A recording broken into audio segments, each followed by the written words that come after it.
Right.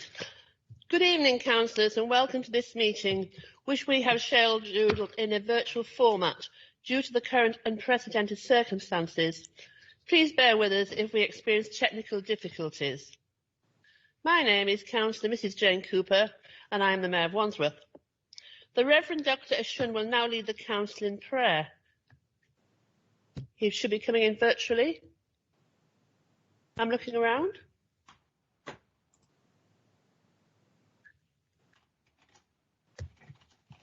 Mr Martin? I think we need to move on if he isn't here. Doesn't appear to be here. So I think, unless Councillor McKinney wanted to say anything? No. May I just say a quick couple of lines, if that's okay? Yes, thank you, Councillor McKinney. Okay. I pray for all the councillors on the full group meeting tonight, and I pray that we all work for our residents and resolve things that we need to resolve. Thank you. Amen. Thank you. Amen. Thank you, Councillor McKinney. Apologies for lateness have been received from Councillor Binder. Are there any other apologies? No, thank you. Item 1. The minutes of the annual and ordinary meetings held on 15th of July 2020 have been circulated. Are there any objections or abstentions to me signing these minutes as a correct record? Thank you. In the absence of any objections or abstentions, I would take that as agreed. Item 2, in the Mayor's announcements. Members, please note that the meeting is being recorded in case of technical difficulties. On tonight's agenda, can members please note that items 18, 19, 20, 21 and 22 are required to be considered as a matter of urgency. The reasons are set out in full at the top of those items. I would like to place on record my sincere thanks to the Chief Executive, Mr Paul Martin, for agreeing to delay his departure from Wandsworth to at least May 2022 to help us through this COVID pandemic. And that's a very long time, and I really thank you so much on behalf of the residents of the borough and my colleagues on the council, Mr Martin. Thank you, sir. It's a long time. Thank you. Hear, hear. Thank you. I would like to remind members when speaking that the amber light comes on with 90 seconds to go and the red light comes on 30 seconds before the end of their speech. As it may be difficult to see the red light in a virtual setting, I will advise you as soon as the last 30 seconds is reached. With my red flag. Can you see my red flag? Thank you. Supporting the meeting tonight, we have the Chief Executive, Mr Martin, the Assistant Chief Executive, Mr Evans, the Head of Governance, Mr Sass, Democratic Services Manager, Ms Shaw, and colleagues from IT and Democratic Services, and thank you. Item 3 is paper number 2312 on temporary changes and amendments to the Council standing orders in order to facilitate the holding of a virtual full Council meeting. Are there any objections or abstentions to the recommendations in the paper? The Labour Group wishes to object to it. I think it's 11D. We change in timing for the questions to the Executive. Thank you, Councillor Carpenter. Councillor Cook, presumably you agree with all the recommendations. Thank you, Madam Mayor. Indeed, yes, we do. And Councillor Grimston, how would you wish to vote? I'll vote against 11D as well, if that's item D, if it's possible. Yeah, I think don't see any reason for that. Thank you. So everybody's in agreement apart from 11D, and that's from the Labour Group and from Councillor Grimston. Noted. On item 4, I've been advised that Councillor Cooper has declared a personal interest in any relevant matter in her role as the Assembly member for Merton and Wandsworth. In addition, Councillor Anderson has declared a personal interest in any relevant matter in her role as a Member of Parliament for Putney. Are there any other members who have any declarations of interest in any of the matters to be considered at this meeting? No, thank you. Item 5 relates to sealing of documents. Is this item received as information? Assume it's agreed. Agreed. On item 6, I have been advised of the following petitions. Councillor Birch has presented a beautifully Councillor Hart has a raised hand.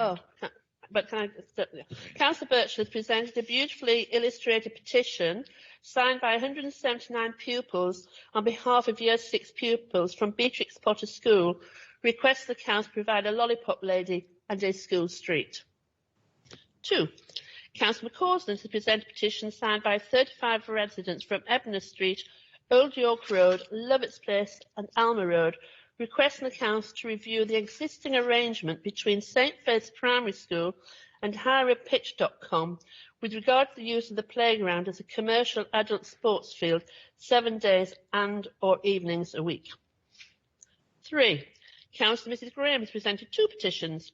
Petition signed by 302 residents requesting the Council to remove the double yellow line and poles running along Garrett Lane between Allfarthing Lane and Kimber Road, and to reinstate parking facilities to permit local residents to park and shop locally, thereby maintaining local businesses. And also a petition signed by 784 residents on behalf of the PTA of Beatrix Potter School, requesting the closure of Open View Road between Magdalen Road and Lexford Road at school drop-off and pick-up. 4. Councillor Gilbert, on behalf of Citizens Advice Wandsworth, has presented a petition signed by 60 residents calling on Wandsworth Council to provide many more bicycle hangers on the Alton, Lennox and Woking Close estates in Roehampton, using existing HRA or other council funds if necessary, to promote cycling, active travel and protect bicycle owners from theft. 5. Councillor Fraser has presented a petition signed by 112 residents calling on Wandsworth Borough Council to undertake traffic calming and or management measures in Ritherden Road. 6. Councillor Critchard has presented a petition signed by over 375 residents requesting the Council to open Fish Ponds Park to the public between the hours of 8 AM to 6 PM during summer and 8 AM to 4 PM during winter. 7. Councillor O'Brien has presented a petition signed by the residents of Elsonage and Spencer Roads, urging the Council to undertake an official and comprehensive formal assessment of the chronic and perilous speeding problems which continue at Elsonage Road, Southwest 18, with the aim of implementing legal, appropriate, commensurate and effective anti-speeding measures. 8. Councillor Humphreys, on behalf of Southfields Ward Council, has presented a petition signed by 245 residents of West Hill, requesting that the Council ask that the Mayor of London to extend the cycling hire scheme in Southfields. 9. Councillor Walker has presented a cross-party petition signed by 1,100 concerned residents who form the 10,000 and Extinction Rebellion, requesting the Council to ban glyphosate Roundup as a weed killer across all council-run or outsourced assets, so as to enhance and emphasise the Council's own plan to become the greenest inner London borough. And finally, 10, Councillor Hart presented a petition signed by over 12,400 people object to the low-traffic neighbourhood scheme in Tooting. And can I just check with the Chief Exec, when you said about Councillor Hart, was that the one you're referring to? Yes, I think probably that was for a petition, so I imagine. So Councillor Hart, was that the only one you were putting in? That's the one. Thank you, Mr. Mayor. Thank you. Thank you all. Each of the petitions will be referred to... Councillor McCausland has his hand raised. Councillor McCausland's got his hand up. Oh, is it? No, it's Councillor Field.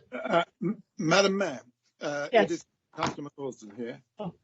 I'd just like to point out that the residents of Ebner Street, etc., didn't put SW18 in their petition, so I'm just adding it. There was also a slightly further down that says, we the undersigned are residents in the immediate vicinity whose lives have been affected by this recent development. This is the St Faith's sports field, which is now in commercial use every evening, as you mentioned. Thank you. Councillor Birchall. I think Councillor Field had his hands up. I think that's gone. Councillor Birchall's is up. No, I'm here. Yes, I'm here. I'll take Councillor Birchall first, if that's all right. Good evening, Madam Mayor. I also put in another petition on behalf of the residents of Tilehurst Road, Godley Road, Fieldview, Gunners and Brightman Road, asking the council to review their parking situation. I've actually seen that.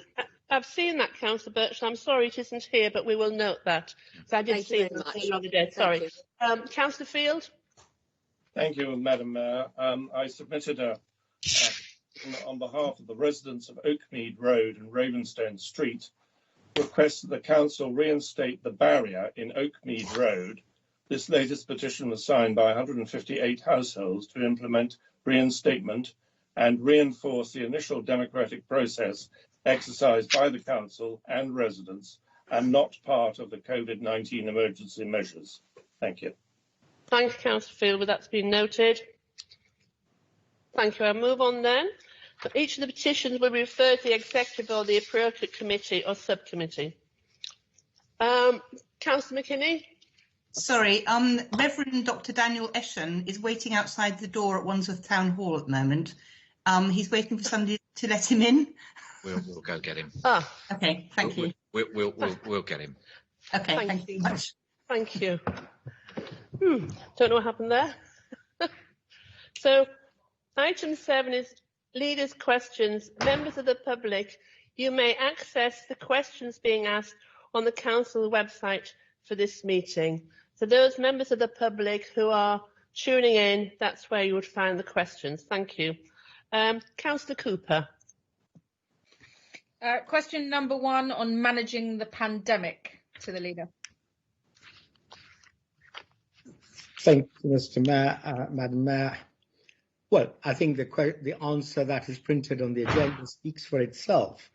I would have thought that Councillor Leonie Cooper would have got something better and more important and more urgent to talk about in view of not only the pandemic but the worsening situation in London, and to play party politics and distract our attention for our own putsch. Supplementary, Madam Mayor. Councillor Cooper. Well, I have to say, I don't know whether the Cabinet member will believe me, but this answer made both me and a number of other Labour members laugh. I think the putsch that he needs to be looking for is probably his own, in his own party, and surely this is not the time to be replacing Councillor Melanie Hampton, who I would just like to say, and there may be very few things that I agree with Melanie Hampton on, but she has done a very good job over the last 7 months during the course of this pandemic.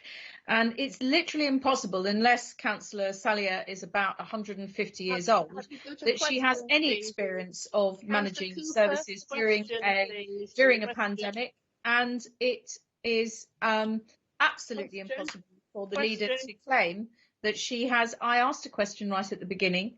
You're doing a supplementary now. What's your supplementary question, please? My supplementary was, he may not believe me, if you remember right at the beginning, Madam Mayor, so it would be quite helpful if you wouldn't keep interrupting.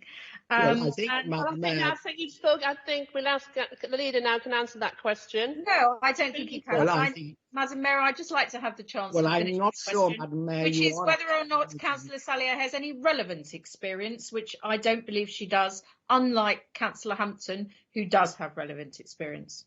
Thank you. Leader? Madam Mayor, one of the obvious truths of politics is that when a member of one party gets praised by a member of another party, that is the end of their political career. So I guess that's what Councillor Leonie Cooper has just about done with Councillor Hampton. The other thing is, of course, the members need to recognise that Councillor Leonie Cooper herself, not too long ago, created that kind of situation in which the Labour Party changed its leader. Well, one would have said that much experienced and well-tried person like Councillor Hogg, who had managed his group and affairs of the opposition with aplomb, was removed, presumably entirely because of her own personal ambition. Thank you. Second supplementary. Praising Entirely because of her personal ambition. And you would have thought that personal ambition was something that should have taken secondary place when it came to dealing with the pandemic and the affairs of this council. Well, exactly, Councillor. Thank you, Leader. Second supplementary. Councillor Bryn. Councillor Bryn. Thank you. I think maybe the first couple of interactions are distracting from the main issue. We've faced still a number of challenges in the months ahead. Perhaps, Leader, you could just reflect on how well you think we and partners to the Council have fared in the months since the lockdown as we face another difficult months ahead. I thank Councillor O'Brien for his supplementary, which is in a sense precisely why we are here both today and in this Council. We are here to serve the interests of our residents and not play party politics. And Madam Mayor, there are a number of questions on tonight's agenda which illustrate exactly how much this Council has done to support our residents, both through the pandemic and are prepared to support them through any wave that might come. One of the things that obviously to note is that our community has endorsed what Council has done by simply making sure that they've observed the rules that have been laid out so that they keep safe and they keep their friends and neighbours safe. And that is the biggest message for us to put to the Council and to residents in this borough, is that if you are careful about your own hygiene and your own health and care for your neighbours and others, we will endure and come out of this pandemic better, stronger and safer. Thank you. I wonder if Councillor Cooper would allow me to interrupt the meeting, because my chaplain has arrived now. As you heard, he was waiting at the door trying to get in. So I wonder if I could ask him to say a prayer. Thank you. Is that all right, Councillor Cooper, with you? Of course. Thank you. Welcome, Daniel. Good to see you inside the building. Is that focused on him? There we go. O God, our Redeemer and our Creator, we particularly as we reflect on how to engage with those who are vulnerable at this particular time of COVID crisis. Pray for all those who work in this borough, and we ask that you guide us with your compassion, mercy, and enable us to do whatever that we have to do to sustain the borough with love. In your name, amen. Amen. Thank you, Daniel. We shall now go back to question 2 of the leader, Councillor Cooper. Question 2 on the inaccurate and divisive social media attacks on the Alton. Madam Mayor, Alton regeneration is perhaps the most important thing that we as a council have ambition to deliver for the people of Alton. And your own Deputy Mayor, Councillor McKinney, has been a steadfast supporter of this council's ambition, because she, in her own words, would say, working for her residents, she knows exactly what needs to be done and what she will support. She has been a very strong and a loyal supporter of her residents, and she knows that the council's ambition will provide decent homes for so many people, opportunity to upgrade their homes and to have larger accommodation for those who need, and for those who need a smaller accommodation. I mean, examples of what we have delivered at Queenstown and Mitchell House in your Providence Stanley shows exactly what this council is aiming to deliver for people of Alton, just as it is for the people of Battersea. The reality is that the members opposite have regularly and repeatedly opposed this, and actually, when not opposing it, have done nothing to support it. And that has been particularly obvious since 2018 elections. It probably is a change of personnel in Roehampton, but it is very clear that they have thwarted and blocked the regeneration of Alton. A supplementary, Madam Mayor. The question related to the accusations on social media concerning myself and Councillor Anderson. I see that you haven't answered those points. You've made a series of other points. And would you believe that still remains completely inaccurate, and it is impossible for us to take any solace from your answer at all, I must say, Councillor Govindia. But what I would like you to acknowledge is that having Is this a question, Madam Mayor? Having had it's coming now, she's just coming now. Away from the scheme, it's essential now that we take a pause, that we consult with local people, and we also talk to other people about the future of the Alton, is it not? Madam Mayor, the supplementary shows absolutely precisely what the Labour Party's position is, and that of Councillor Leonie Cooper. Blocker that she is and blocker she continues to be. In asking that, she refuses to acknowledge the enormous amount of effort made by this council and its previous delivery partner, Redrow, to consult repeatedly about the scheme, the plans, the master plan, and the details of the plans. Majority of the people who responded to those have been in support of what we wish to do. Madam Mayor, actually, it might surprise many in the council that on 21st of February, a number of opposition members attended a Momentum organised meeting on the Alton estate, primarily to oppose the redevelopment Alton and provide good homes. So their record speaks for itself. There have been blockers, and when they've been caught out, they don't like it. Madam Mayor, I was named by the... Second supplementary. I think it's Councillor Caddy. No, I think I have the right to have a reply because I was named in the leaders. I have not named anyone, Madam Mayor. No, he didn't name you. So I would like to go now to second supplementary, which is Councillor Caddy. Thank you very much, Madam Mayor. Does the leader agree with me that actually cross-party working and collaboration could still bring positive results in Alton, much as it already has on the Winstanley York Road? And would he encourage the opposition to please get behind this scheme for the sake of the residents of Roehampton and the Alton estate? I thank Councillor Caddy for her supplementary, and she's absolutely right. I mean, the proof of the pudding of collaboration and cooperation is all too evident on York Road Winstanley estate. You know, this is another 3 Labour councillors representing that ward and that estate, and they have been constructive in their criticism and very constructive in their dialogue. As a result, we have seen the delivery in what is Mitchell House and much more. What they know is that this council's ambition for their ward is actually right in the middle of what the members of Winstanley York Road resident community want.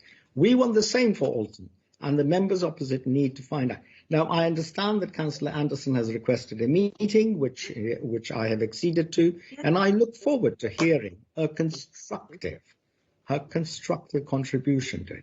And if that doesn't come through, it is very real and very possible that, of course, Alton might actually not get what they want. No, I want to work with you. Question number 3. Question number 3 to the leader. Leader. Councillor Byrne. To the leader. Thank you, ma'am.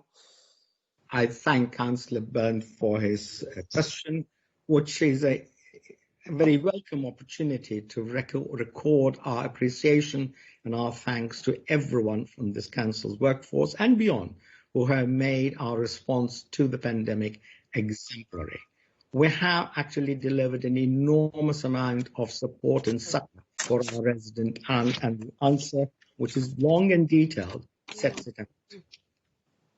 Supplementary, Madam Mayor. What have we learned from the unequal impacts of COVID across our community, and how are we addressing those emerging inequalities? I thank Councillor Byrne for his absolutely appropriate question. We have recognised that the communities that are most exposed to the effects of the pandemic, both on health terms and the other effects of the pandemic, the people who are exposed in terms of their work, that they are required to attend work and required to work in areas where they have interactions with people. They need support, both financial and in terms of PPE and so on. Our care workers need the same, and we have identified those and supported them. The Black and ethnic minority community in the borough has suffered in the health terms. But what is refreshing and actually quite encouraging to note, recently our Director of Public Health said that in the second wave, the incidences of COVID amongst that community are more or less in line with their numbers in the borough. And I hope that that shows that we have either got the message through of both keeping safe and looking after themselves, and I hope that that does show that we are probably addressing some of those concerns. Second supplemental, Madam Mayor. Councillor Pritchard. No, second supplementary from Second Pritchard. No, Councillor Pritchard's second supplementary. You've had the question, Councillor Byrne. You've had the first supplementary. The second supplementary goes to Councillor Pritchard. Thank you, Madam Mayor. First of all, I'd echo the thanks and congratulations to our teams in the council. My particular point is around the £100,000 worth of grants. On the 10th of September, I recommended that the Grants Committee ask for the remaining £15,000 of grants to be allocated to a holiday hunger scheme for October half term. This was supported unanimously by all members in the Grants Committee. Has the leader taken on this recommendation to support our residents further during the COVID pandemic? I thank Councillor Pritchard for her question. The specifics she raises are probably best addressed by her to the chairman of the Grants Committee. In fact, I wish she had taken the opportunity of doing that before this meeting rather than waiting halfway through October to raise that issue. What I would say is this council's support of the voluntary organisation has been par excellence. We have supported them immediately in the wake of the emergency and regularly and repeatedly supported through the grants fund a number of organisations, particularly ones at the delivery end of either whether it's food, support for the vulnerable people, the isolated people, or in recent times the people manufacturing or making masks and scrubs for the appropriate people. So this council has done the best it can and continues and is committed to continue to doing the best it can to support our voluntary organisations to deliver the right level of service. Right, but Councillor Govinda, there's a specific question about... Well, Councillor Pritchard, I did say to you very pointedly that if you wanted to raise this matter, you should have taken the matter up with the chairman of the Grants Committee, who I think is in the meeting and has heard your question and will obviously respond to you in time. Thank you. The time for leaders' questions has now finished. I do understand that there's been an adjournment debate. Councillor Carpenter? I'd like to make an adjournment of the council. It's Councillor Deacadem. Oh, sorry, Councillor Dick, thank you. Right. Have you got a seconder? Seconded. That Councillor Cooper? It is, yes. Thank you. And the, what is it, please? What do you want to do? So I'd like to adjourn the council to raise the issue of the government's decision to scrap the zip card scheme, which provides universal free and cheap travel for under 18-year-olds. How long would you like to adjourn the council for? 30 seconds. So. 30 seconds? Sure. Yeah, thank you. All right. So, do you want to speak on your motion? Yes, I would, please. Please go ahead. 5 minutes? Yes. I think. All right, so I'm having to do this motion because the Conservative executive has decided to veto a democratic decision that was made at committee. So at the Education OSC, this council was asked to write to the government, asking them to halt plans to scrap the under 18s losing their free travel. Wandsworth Labour only managed to get this through because on this occasion, representatives of the school and parent groups were allowed to vote. And I think it's incredibly telling that the Conservative Party loses when this is the case. I think the refusal to enact the will of those who voted at the committee sends an appalling message about whose voice is considered important in Wandsworth. Now, I'm sure in the response, the cabinet member or the leader will claim parents and teachers do not hold the same mandate as elected representatives, but you can't pick and choose when the rules of democracy don't go your way. On that logic, we should be running the council, right?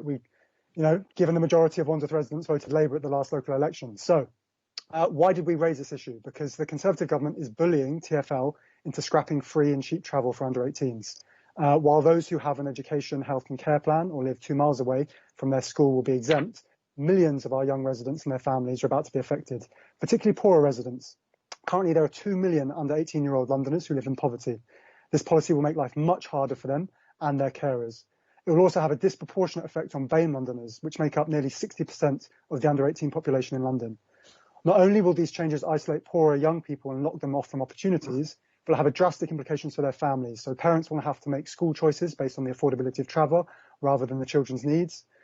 Going out collectively as a family will be harder. Single or working parents who can't leave children alone but need to go out will have to factor this in. This decision will make families' lives even more difficult and complicated during a time when life is hard enough as it is. So no doubt the Wandsworth Conservatives are going to go off and one about how this is Sadiq's problem, make spurious claims about TfL not being financially prudent enough, that these cuts have to be made because of bad financial management. Well, under Mayor Boris Johnson, TfL ran an annual deficit of nearly 1.5 billion. Sadiq has reduced the operating deficit by 71%, and it was predicted to break into surplus in the next couple of years. Now, it's true TfL has become dependent on fare sales, but it was under Boris and George Osborne that this model of funding was created. So under the auspices of austerity, the central government grant was cut to zero, right, abolished, making London the only world city not to have an operating grant. So when a pandemic hits and ticket sales collapse, this is what happens, right? We go into financial problems. So blaming the policies like fare freeze, which I imagine they'll do in a second, on the financial situation of TfL, it's like blaming ticket prices for sinking the Titanic and not a giant iceberg, right? I do think one day this virus will end. It may well take years longer for us here in the UK compared to places like Vietnam and New Zealand because we are ruled by incompetent hard-right nationalists, but it will end. In my experience, cuts to progressive and socially valuable programs like the Zip card are never brought back, right? I grew up with a Zip card. It made travelling every other weekend to see my dad in Hackney affordable.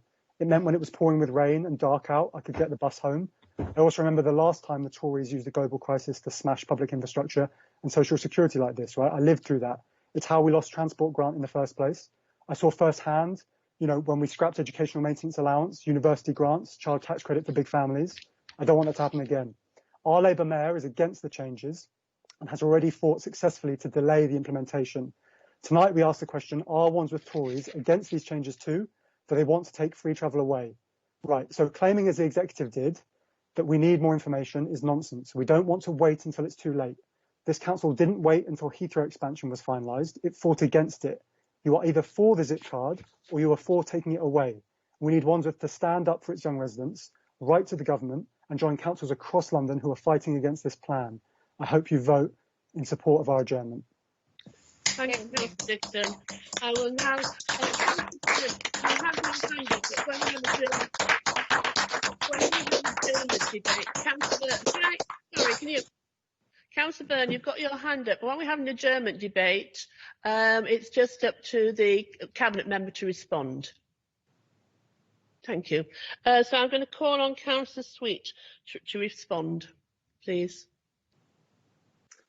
Thank you, Madam Mayor. I noticed that the adjournment debate proposed by Councillor Dickadem is extremely similar to the first question that was to be asked to me this evening. So forgive me if I repeat myself later. And I must say I was a little surprised that Councillor Dickadem had chosen to intervene in this way rather than trusting Councillor Stock to ask the question in her own way. So I will refer him to my full answer in the published council papers. In relation to what Councillor Dickadem has said, our officials said at the OSC committee that schools had not raised this as an issue in Wandsworth. Our best guess is that TfL's decision has had only a very limited impact on children and schools in this borough because it only affects those that live within cycling or walking distance. And I should say at this point that Councillor Dickadem has misrepresented what the proposed changes from TfL actually are. It's not all under 18-year-olds. It's 11 to 18-year-olds, and it doesn't affect, or the proposals don't affect, those that are on EHCPs. So again, when he says that this is going to affect the most vulnerable, he's wrong. But this is not the right forum for us to discuss the Mayor's mismanagement of TfL, although I know that that's what he wants to provoke us into doing. I'd rather that we actually focused on the situation facing children in this borough. And I want to be absolutely sure that we understand the impact that any proposed changes will have on children in Wandsworth. And as I say in my answer to Councillor Stock's question, we just don't have the information that we need. And to go ahead right now and write in the very partisan way that that colleagues and councillors were suggesting would absolutely be the wrong thing to do when our schools are trying to focus on helping children learn and catch up with their learning over the pandemic. Just to show that we're absolutely not partisan about this, I can reassure members of the council that the leader is going to be writing to the government and to the Mayor of London to explain what we've done in Wandsworth and what we see the situation as being on the ground. And that will include some of the measures we put in place to help children and teachers to get to school safely. So we will be explaining what we see on the ground here.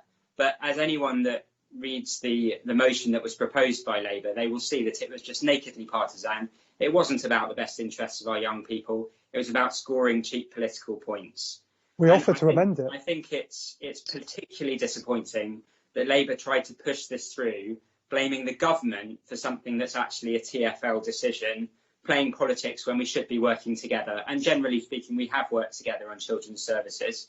So I did find it disappointing. I think it's typically opportunist, actually, of this Labour group. This is, by the way, an opposition that campaigned when we were working so hard to get our schools to reopen. This opposition group, this opposition spokesman, campaigned not to reopen our schools. So I do find it disappointing that Councillor Dickadem is making this proposal, and I would urge councillors not to adjourn the council. Councillor Dickadem, are you happy with the reply, or do you want us to go through the vote procedure? So do you want us? You're right.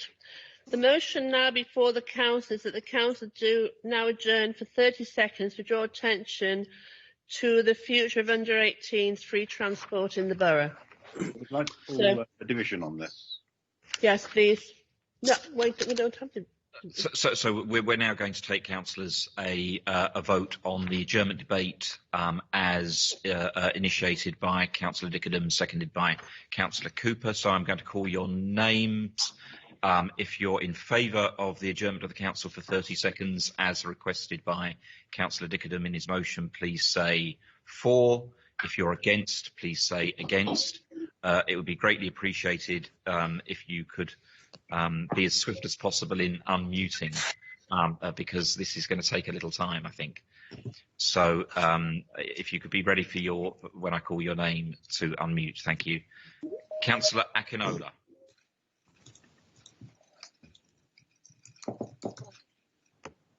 Got that moment. You hear me? Sorry.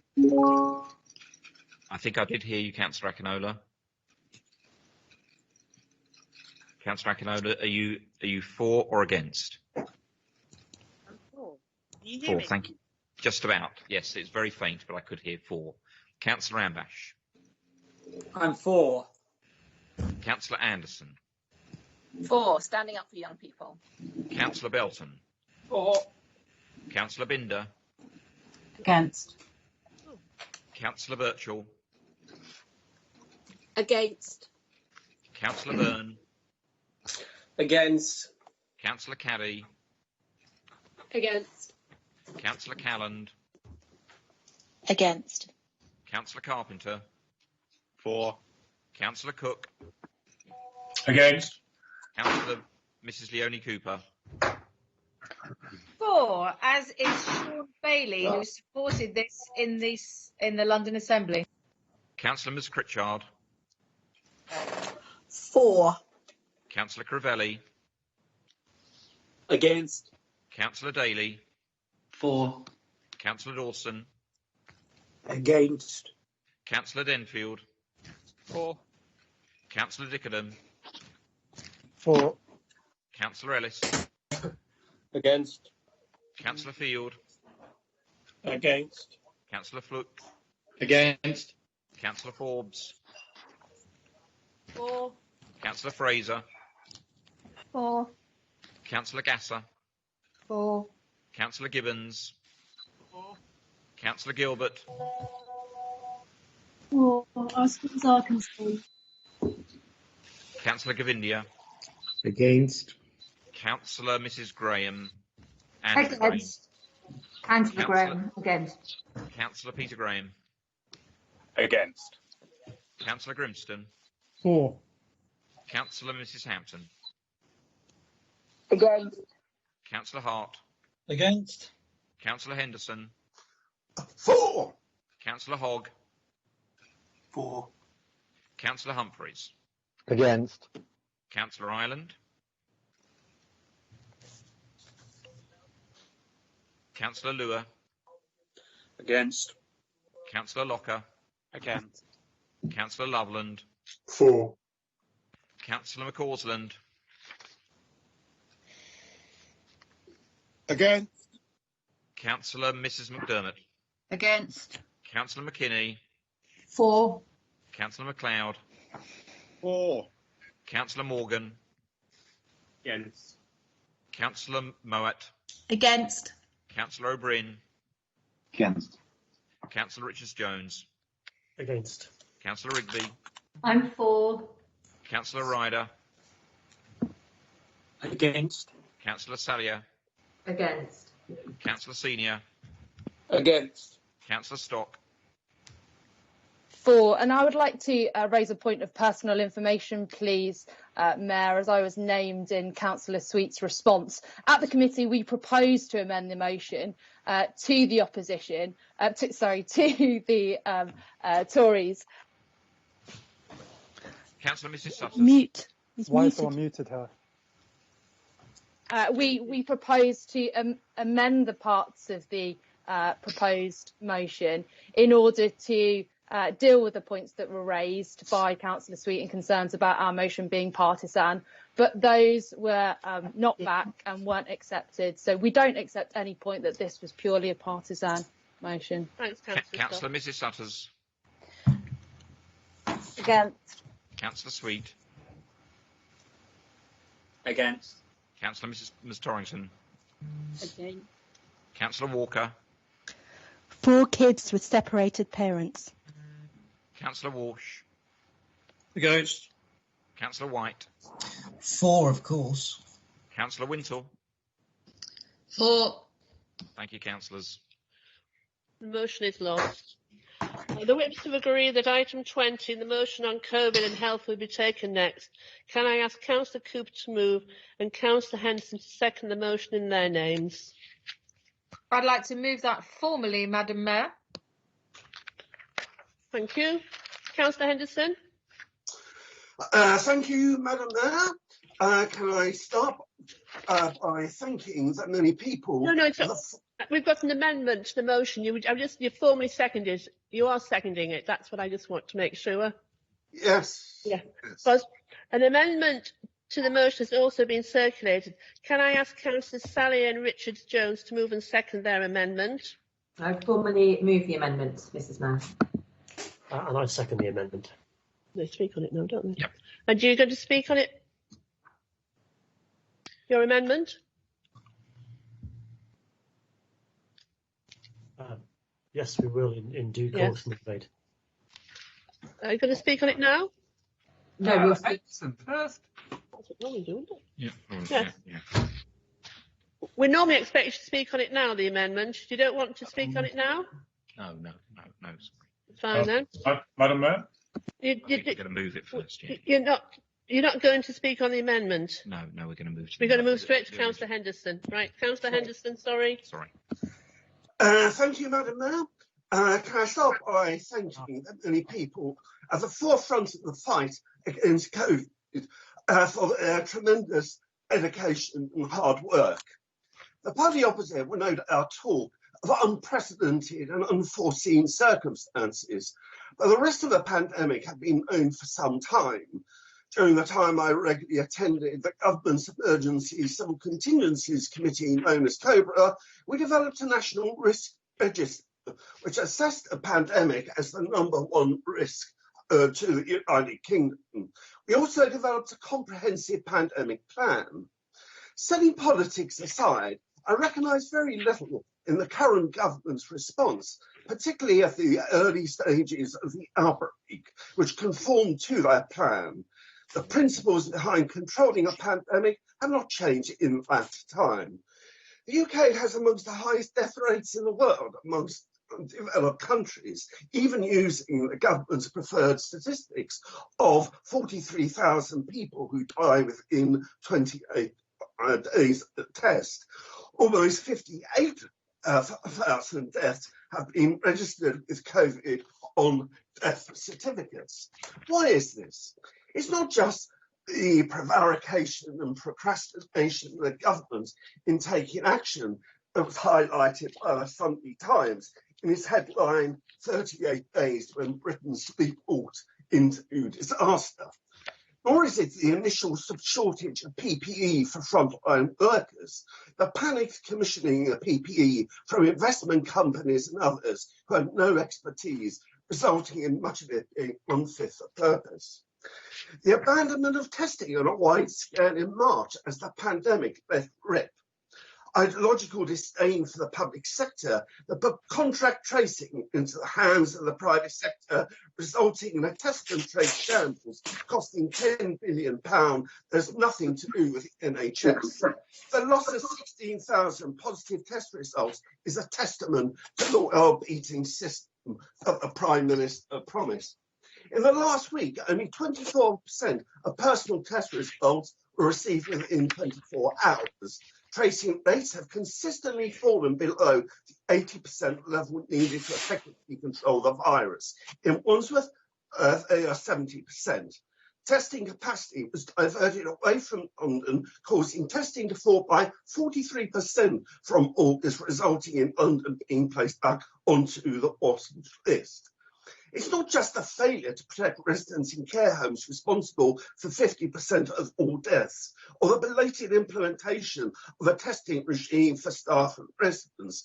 Test results locally were recently taking 6 days to come back. I could go on, shambolic communications, etc. The eminent political scientist, Professor Ivor Crew, described this as the most egregious failure of British governance in living memory. So what is different from the pandemic plan I worked on? It was based upon the tried, tested and highly respected public health system that was successfully implemented during the 2009 swine flu pandemic. Despite a financial cut from the government of 19% in the last 5 years, the local public health system is still highly regarded and respected, despite having fewer staff and resources to combat COVID. The Association of Directors of Public Health and the faculty have called for £1 billion per year extra for the local public health system to restore funding levels. This is a complete drop in the ocean in comparison to what the government have been paying out to failed contractors. Local public health systems know their local areas and demographics, how best to track and trace local residents, particularly those difficult to reach. So we welcome the government and Wandsworth Council's apparent belated recognition of the enhanced test and trace system for local public health systems, although it is extremely disappointing that the Department of Health has been slow to give approval. We need to ensure that this happens sooner rather than later. Madam Mayor, the failure of the government to over-centralise privatised strategy urgently needs to change in favour of the transfer to local authority public health departments and Wandsworth Public Health in particular. Thank you. Thanks, Councillor Henderson. Councillor Sallier. Councillor Sallier. Thank you very much, Madam Mayor. I'd like to begin this evening by adding my thanks and admiration for all the wonderful work that's being undertaken in this cliched phrase now, these extraordinary times. I think 2020 has seen us face incredible challenges in this country and right across the world, and the positive standout feature for me has been the incredible way so many people have banded together, whether that's in our communities supporting each other, or our council officers delivering their core services, or indeed our colleagues in health and social care who have gone the extra mile to care for the sick and vulnerable. It's really shown what we can do when we pull together and when we all pull in the right direction. This, therefore, is a very interesting motion from the Labour group, and it covers an encyclopedic range of topics. They're presented in a sort of random shopping list style order, some premises, some sort of asks. And I think that's reflective, really, of the wider Labour response, both nationally and in Wandsworth, to the global pandemic. It's a very scattergun policy response. Sometimes they're in favour, sometimes they abstain, sometimes it's a no. They've alighted on a policy, actually, I noticed today. I think possibly they're one of their first concrete ones. And I'm not quite sure whether that was accident or design. Let's hope the latter. It's all such a shame because so much can be achieved when we work together. And I just think trying to score a few cheap political points, which is what this motion intends to do, is just absolutely pathetic at this stage in the game. So I want to start with the bits of the motion that we didn't have to amend. The acknowledgement at the beginning of the seriousness of COVID as a threat to our residents' health and also to their socio-economic state. The acknowledgement that it most affects those that are in care homes and our Black and minority ethnic communities. And I also think the acknowledgement that a test and trace system is vital to control the pandemic. I'm afraid, however, colleagues, it's all downhill from that point onwards. I'm going to consider three main areas in this laundry list of points, and I'll let colleagues later on pick up on others. So the first is the difficulty of establishing a national test, track and trace system, something that every single country in the world has faced as a difficulty. So their motion states that they will fully support the Council in implementing a local case tracing service and also in providing more convenient test sites. So I would like to thank them for their support. It is something that's been in progress for a while and which their support has already been given for, but I'd like to thank them nevertheless this evening for reiterating it. Now, the local test and trace facility will be delivered by the Regulatory Services Partnership and it will be live in a few weeks, which is pretty well standard for most councils around the country. We're going to be able to use our local databases and experienced staff to help us top up the contacts that the government national system aren't able to reach. On the issue of localised test centres, once again, the Labour group are more than aware that we've got 15 sites in the works. 3 are now with the Department of Health and Social Care. What I find most curious about the motion is that if we had written to the Prime Minister and the Secretary of State, it wouldn't have made a blind bit of difference to what's going on or how we scheduled or in fact achieved any of our aims. So it's back to playing political games to cover up the fact that you have no idea what's going on and no idea what to do. So moving on to care homes. There really is no need to press, as they say in the motion, press the Secretary of State to ensure that the testing in care homes is effective in accordance with government guideline. It already is effective in accordance with government guideline. In fact, it's slightly better. All of our care home staff are tested weekly, all residents every 28 days. So the issues on food and health inequalities, it's complex, it's multifactorial, and they've come up with a woolly statement on being in favour of people having sufficient healthy food. I mean, who isn't? So again, I suspect a coherent policy wasn't quite what they were going for here. So where does that leave us this evening? So in contrast to the impressive work undertaken by this Conservative-led council on test, track and trace, care homes and health inequality, Labour have managed to agree that they agree with the path we have set, they've managed to misjudge where we are on that path, and they have volunteered the solution of writing to 2 of the busiest people in the country to ask them something about something we're already delivering. From a group of people who term me a novice this evening, I find it absolutely extraordinary that the immense knowledge of global pandemic management that they have come up with is something this pitiful. Sadly, as with all their work this evening, I am yet again disappointed.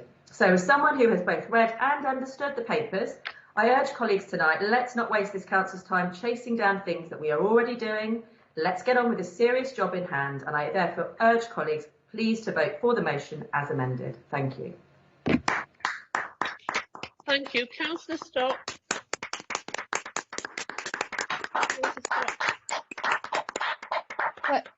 Thank you, Mayor. The government's incompetence this summer has put a generation's future at risk. The last 6 months have been incredibly difficult for children and families in Wandsworth. I hope we all agree that it's vital that no child is left behind because of this crisis or government incompetence. The government really needs to get a grip of this crisis now. Back in March, the Director General of the WHO had a simple message to governments: test, test, test. 2 months later, it looked like the Prime Minister had finally got the message. He promised us a world-beating test, track and trace operation, and he promised it would be in place by the 1st of June. Wandsworth residents will be staggered to learn that SAGE, the government's own scientific advisory committee, was saying 4 months later that despite billions being spent on test and trace, its shortcomings have meant that it's having only, and I quote, a marginal impact on transmission. Sadly, Wandsworth schools have been one of the biggest local victims of this chronic government incompetence over testing. In order to fully reopen for the autumn term, Wandsworth schools put in place a raft of safety measures. In the Department for Education's guidance, the government promised to ensure that it would be easy as possible to get a test through a wide range of routes that are locally accessible, fast and convenient. Therefore, it's entirely understandable that our school leaders and teachers are feeling frustrated and even betrayed. As they see it, they kept their side of the bargain by working hard over the summer to put plans in place. However, the government failed to deliver their side of the bargain, as was promised by the world-beating system, which was quickly overwhelmed as schools returned in September. The need for increased testing capacity as schools returned should have been obvious. Poor government preparations resulted in significant difficulties getting access to tests, causing even further disruption to the educations of pupils attempting to make up for lost learning. One local family's ordeal really does sum up for me the extent of the problem. First of all, they had to travel 40 miles to obtain a test for their son. When they arrived at the booked test site, they found it completely empty. They were told they didn't have the right confirmation and would need to rebook. Staff then candidly told them that 600 people had been expecting their test that day at that site and all had been turned away. Their son had a cough, but he was otherwise fine. He needed that test, though, to go back to school. Every day that a child doesn't attend school because they can't access a test is a lost opportunity, lost learning, lost support. It's not viable for schools to simultaneously provide online classes for pupils who are self-isolating, waiting for a test, and also in-person classes to pupils in school. But not only is it testing capacity that is a problem for schools, this government's incompetence is having an impact on schools' finances. Prior to the pandemic, school budgets were already precarious following school funding cuts. Pressures on school budgets have now been exacerbated by the inequalities and inadequacies of the testing system, and schools are without the vital support they need to weather this storm. Just one Battersea primary school in the first 3 weeks of the school term had 3 of their 8 teachers self-isolating. All returned negative results, but between those 3 teachers, it had taken 16 days to arrange tests and to receive results. That meant the school had to pay for 16 days of supply teaching in only 3 weeks. It cost them over £3,000. The Department for Education must reimburse schools for all of these costs. Any other approach is not sustainable and risks children paying the price for the government's shambolic testing system. Implementation of a localised case tracing system across the borough must be accelerated. The success of local health protection teams is stark. 97% of close contacts are traced when handled by local health protection teams, but only 68% of close contacts are reached by the government's inadequate centralised system last week, the lowest percent since the system was introduced in May. The government has failed to get test, trace and isolate working, despite promising a world-beating system. The government won't be able to reset their handling of this pandemic. We want Wandsworth pupils to have a world-beating education, but this government's incompetence risks failing them this. Thank you. Thank you, Councillor Stock. Councillor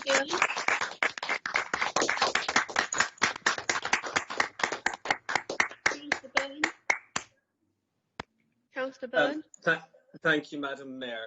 How do we follow this audition to be an MP, another failed MP, I think that was. Are Labour employing a speechwriter? I don't know.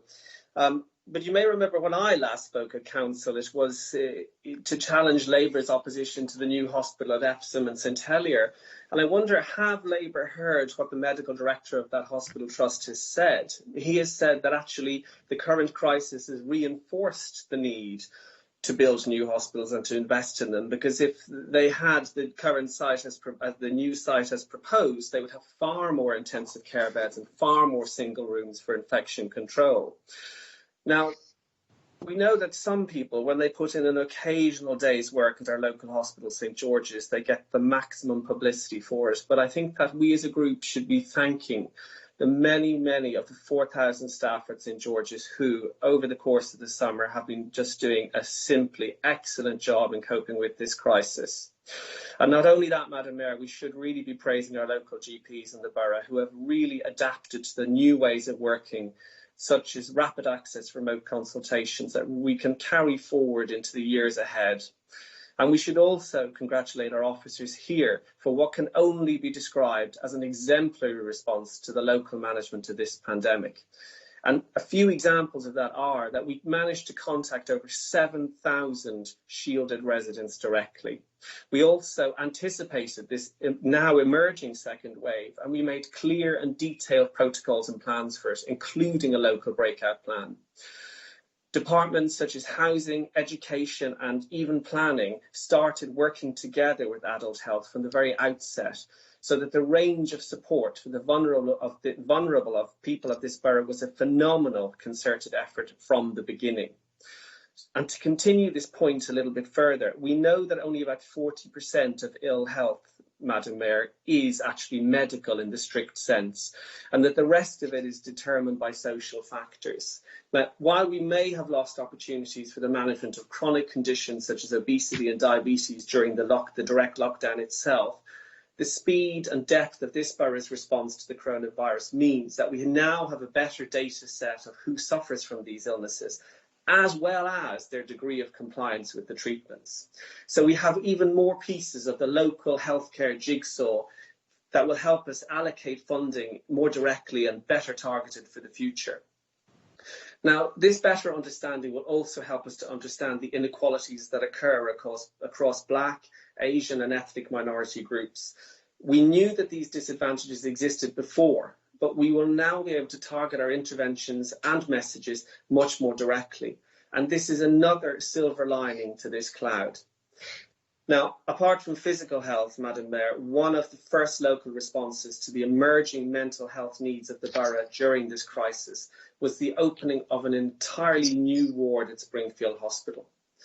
And in mental health, the newer ways of working in that sector, such as phone support, Zoom counselling and the new South West London Mental Health Summit meetings, they will now stay on as permanent fixtures in our post-COVID system. But I think now that the public can tune in, I think it would be very useful for the public to know what the Wandsworth Labour Party's own response to the crisis has been. So it began with them actually going out doing door-to-door leafleting. And once that contagion was halted, they then moved on to their usual attempts to harvest email addresses under the guise of caring for you. And before long, a lot of their members realised that they could actually try to use this crisis to further their own various esoteric agendas. Now, I think while banging on the car windows in Earlsfield may have stopped for the lockdown, I don't know how councillors who are members of Extinction Rebellion in the opposition feel about the shameful ideas propagated by some of that group's spokesmen, such as Rupert Reid, how they feel about those shameful ideas that were expressed, that this was some idea of population control enforced on us by nature. And then we had our own London Assembly member, the very new Labour leader, disagreeing with the Secretary of State on social media when he disputed an over-exaggerated claim of 150,000 deaths earlier this summer, when the figure, although still tragic, was less than a third of that. So really, I can see your red flag, ma'am. I end by thanking them for the opportunity to showcase what an excellent job the Conservative group in Wandsworth have been doing in the ongoing management of this crisis. Tonight, as usual, We haven't muted him. We haven't muted you. Someone else has muted him. That's a great job muting him. Excellent. It's like cheering because Hugh is muted. That's a bit cruel. So someone has muted him. Councillor Byrne, can you hear me? You're still muted. You're muted. Yeah, someone. When? About 20 seconds ago. I'm going to give you an extra 20 seconds. Somebody muted you somewhere. I was just saying about they can't criticise NHS workers and then criticise the whole service and weaken morale. But I was also saying really that I wanted to thank you, Madam Mayor, because I think your continued presence at events across the borough has been really noticed by the public, and it has been quite a morale booster, and I think a really good example of what public service in a crisis is all about. So thank you on behalf of us all. Thank you. I didn't realise that's what you were saying about. I probably would have muted you, but thank you for that. Councillor MacLeod. Thank you. Councillor MacLeod. Thank you, Madam Mayor. There are just 70. Oh, thank you. Yes, I've got you. Thank you. Okay. There are just 72 days left to Christmas, and there are rumours that the government plans to give the country a break, no matter what lockdown restrictions are in place at the time, so that people can meet up with family and have some semblance of normality. Following the year we've had, many people will be looking forward to this well-earned break. But for roughly 8,800 people currently on the Wandsworth housing waiting list, there'll be no break from the anxiety of an insecure home and no respite from worrying about keeping a roof over their heads. We've been living through the housing crisis for the last decade, with the number of people in desperate need of help rising every year. Last Christmas, there were 3,000 children without a permanent home in Wandsworth. This year, there are likely to be 3,500. It's why we on this side are so stubborn about making sure the council takes every opportunity to provide more social housing whenever it can. It might seem like we do it just to sort of annoy the ruling party, but we all see too many cases of hideous overcrowding or people struggling in overpriced, under-maintained private rented properties to pass up the opportunity to alleviate that pain. From 2014 to 2017, only 393 social rent homes were built in the borough, compared with 6,000 private homes, as developers were indulged and massive opportunities were wasted. Wandsworth is building the wrong kind of housing, and this is why the housing crisis gets worse year on year. And housing matters. The pandemic has impacted people in very different ways. While many of us were swapping sourdough recipes, watching Tiger King and experimenting with facial hair, many of our residents have been going through hell. We know the pandemic has been harshest on those living in overcrowded homes. We know that those on the lowest paid jobs are particularly vulnerable too. For some, the pandemic was a time for quiet introspection. For others, it was a time when all the things they've been made to do without, like a garden, a balcony, home working space, decent Wi-Fi, were all put into sharp focus. We saw a mother with 4 children who all had to use her smartphone to do their homework. We saw people saying goodbye to loved ones without being able to mourn them properly.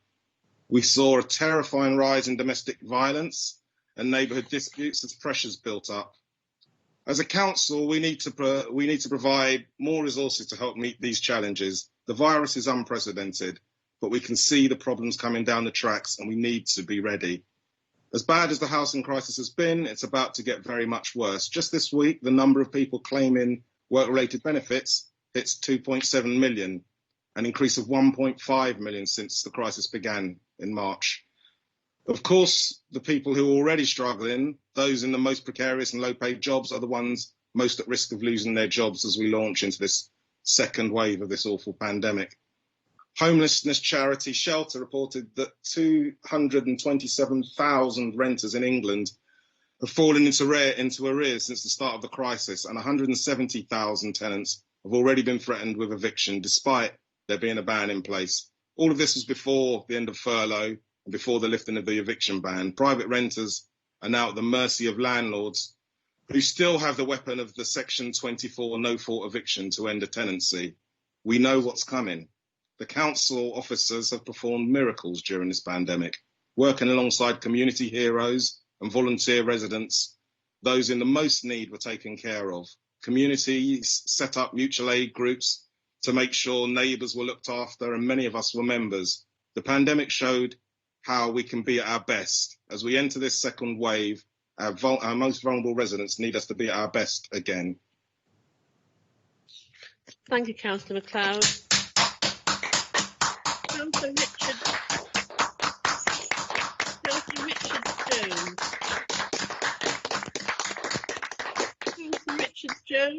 you there? Yes, thank you, Madam. Thank you. Yes, thank you, Madam Mayor. Madam Mayor, we've now heard three Labour Party members speak. And I have to say I am disappointed that in three speeches, although there was a hint from the last speaker that our officers in Wandsworth have performed miracles during this pandemic, there's been barely a word of constructive contribution, no hint of a plan, and particularly disappointingly, there hasn't been a word about jobs or businesses during this pandemic. And that's what I'd like to focus on in my remarks, Madam Mayor. Now, the amendment that I and Councillor Salia have moved does two things on the business front. Firstly, it recognises and acknowledges the work and the tremendous efforts that our businesses in the borough have done to keep going during this pandemic and to keep providing a service to residents and vitality in our high streets. And secondly, it celebrates the good that government support has done, and also looking forward to the future, what that government support can do as we move forwards. Looking back, Madam Mayor, when this pandemic hit, the council acted in two phases. The first was dealing with lockdown, and as part of that, our officers swung into action. We processed nearly £60 million worth of government grants. We immediately set up a surgery, a weekly Zoom one with the Wandsworth Chamber of Commerce. We were, I think, the first council to do this, and soon after, many other councils followed. We had plaudits from many in the business community that said they knew that we were a council that wouldn't sit here and wait for problems to come to it. We would go out, we'd find out what problems are facing businesses, and we would try and remedy them where we could. As lockdown eased and we tried to help our economy get back on its feet, there were three things in particular that we did that I want to highlight. The first is that we pedestrianised three of our high streets, Northcote Road, Old York Road and Bedford Hill, so that our hospitality businesses could offer alfresco dining, they could make up some of what they lost during the lockdown and increase their capacity. The success of this policy has really been extraordinary. Businesses on those streets have reported an increase in revenue of 30% relative to the previous trading year. For many of them, it has literally saved their businesses. It was a very humbling experience for me as a cabinet member to meet a lot of these businesses during the pedestrianisations and to be told that, but for this policy, they didn't know how they would make that rent that month, or they thought they would have to close after years and years of trading. It allowed them to save jobs. It allowed them to take people off furlough. It allowed them to create new positions. Over 120 jobs have been saved by that policy alone in the borough. And it also increased consumer confidence. It brought residents back onto our high streets. And actually, it gave a bit of a lift and a bit of escapism, actually, after weeks of what was a very difficult and dreary lockdown for many. But it wasn't just those high streets that we did something for. We streamlined the process to make tables and chairs licences easier to obtain for various businesses across the borough, and we waived the usual fee for doing that. So in all corners of our borough, we suddenly saw, during our long hot summer, a cafe culture emerging. Finally, knowing that many of our businesses would have to adapt and have to change during the pandemic, through the Wandsworth Enterprise Hub, we set up a range of advice services, resources, one-on-one business support to allow businesses to navigate the new funding that was available, to navigate the new laws and obligations about protecting their premises and making it COVID secure, but also helping them to adapt their models. You know, that many traditional business models now will find it difficult to trade under COVID, and our staff and our officers in the Wandsworth Enterprise Hub will help their models flex and adapt to the new reality. And on that point, that's how I'd like to end my remarks, by looking to the future.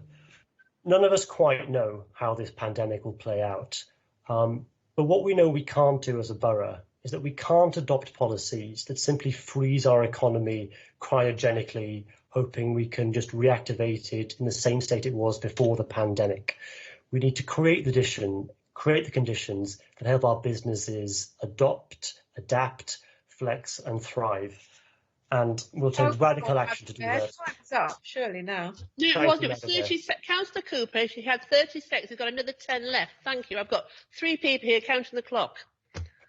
Thank you, Madam Mayor. I'll just end by saying that Wandsworth will always back business, and if we have to take radical measures to do so, we'll do so. Thank you. Now then, Councillor Walker.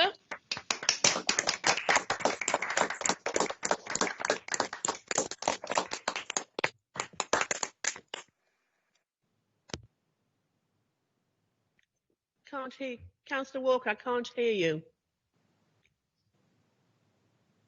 I should ask for some technical assistance Just here. needs to unmute herself. I think I am now, I hope. Yes, that's it. Yeah, I can hear you now, Councillor Walker. Thank you. Madam Mayor, Wandsworth Council is in a position to act and significantly improve existing social, environmental and health inequalities which are being worsened by COVID. This is constructive to boost people's health and our resilience so that we can fight the virus. We know air pollution is a high risk factor in COVID. Dirty air is known to harm lungs. People, step outside your house. Idling traffic clogs our streets, causing our eyes to sting and the inside of our lungs to turn black. We are now facing air pollution greater than that of pre-lockdown levels. And even though nitrous oxide was coming down pre-COVID, the Prime Minister unlocked us by telling people to drive and avoid public transport before active travel measures could be put in place. Ignoring this growing public health crisis has put us all at risk. In Wandsworth, monitoring over the last year confirms that air pollution is still in excess of government air quality objectives. People on lower income and schools with the highest rates of deprivation are situated closest to roads with the heaviest traffic. People working on the front line can't work from home and need protecting the most. Yet Wandsworth's next air quality action plan is not due out till 2021. COVID is now, people, a genuine plea. Please take emergency measures to mitigate polluted air, such as banning the use of wood-burning stoves, and work with, not against, measures to make active travel something people actually want to do. And it's not just Wandsworth we're polluting, but the residents where we incinerate all our rubbish. Burning waste in incinerators, as we and many other boroughs do, adds to London's already toxic air. We could recycle food waste, and if we did, we'd save 1/3 of all our general waste material from being incinerated. Instead, Wandsworth is adding more pollution to London's air. People exercising outside are breathing in toxic air more heavily. We want to encourage that exercise, as obesity is a high risk factor, and being outside helps mental health. People, how often did you go out to your green space in lockdown? Every day? Never before have our parks and green spaces in Wandsworth been so popular. Green spaces have become a life jacket to carry us through a sea of troubled waters, free for everybody, vital to people who don't have gardens or outside space. A recent borough-wide equalities assessment noted that people from black and minority ethnic communities are more likely to live in flats and areas with no outside space, more likely to die from COVID. Yet we've had to fight hard for access to these green spaces, which people of Wandsworth paid the council to manage, not close. Tory members, including the chair of the Parks Committee, voted against opening fish pond playing fields, making those local residents walk 1.5 miles instead of popping round the corner. Thank you to the Cabinet member who overruled them, yet with still areas of green community space in Wandsworth which have been locked for years. It's scandalous. We must maximise all green space to help deal with COVID. And this means not allowing contractors to furlough staff while rubbish piles up. It means glyphosate-free regrowth and rewilding cycles. Yet the long-awaited Biodiversity Action Plan has now been passed to the contractor to draw up. A bit like Dracula, asking Dracula to audit the blood bank. Please, Cabinet Member, take responsibility for this urgent work. Madam Mayor, to finish, because of COVID, Wandsworth Council has the gift to act now, to repair social, environmental and health inequalities, to stay strong, stay united and fight COVID. Please take this action. Thank you, Councillor Walker. I can't now call on Councillor Calland. Thank you, Madam Mayor. I know that many colleagues on both sides this evening have spoken about the dedication of our council staff, our NHS staff and our care home staff. And if I could beg your indulgence, I wanted to add a small personal dedication of my own. Specifically, I wanted to thank the people currently working in the ICU at St George's who are looking after my mother at the moment. And while she isn't there with COVID, they have been endlessly patient with my family and our daily many phone calls to the ward to see how she is doing in lieu of being able to visit her in person. This is just one example of a way in which people are finding new ways to adapt and new ways of working during this current crisis. And let us not forget, we also will have new systems in place that we are also learning to deal with in what is a completely unprecedented situation in which we find ourselves.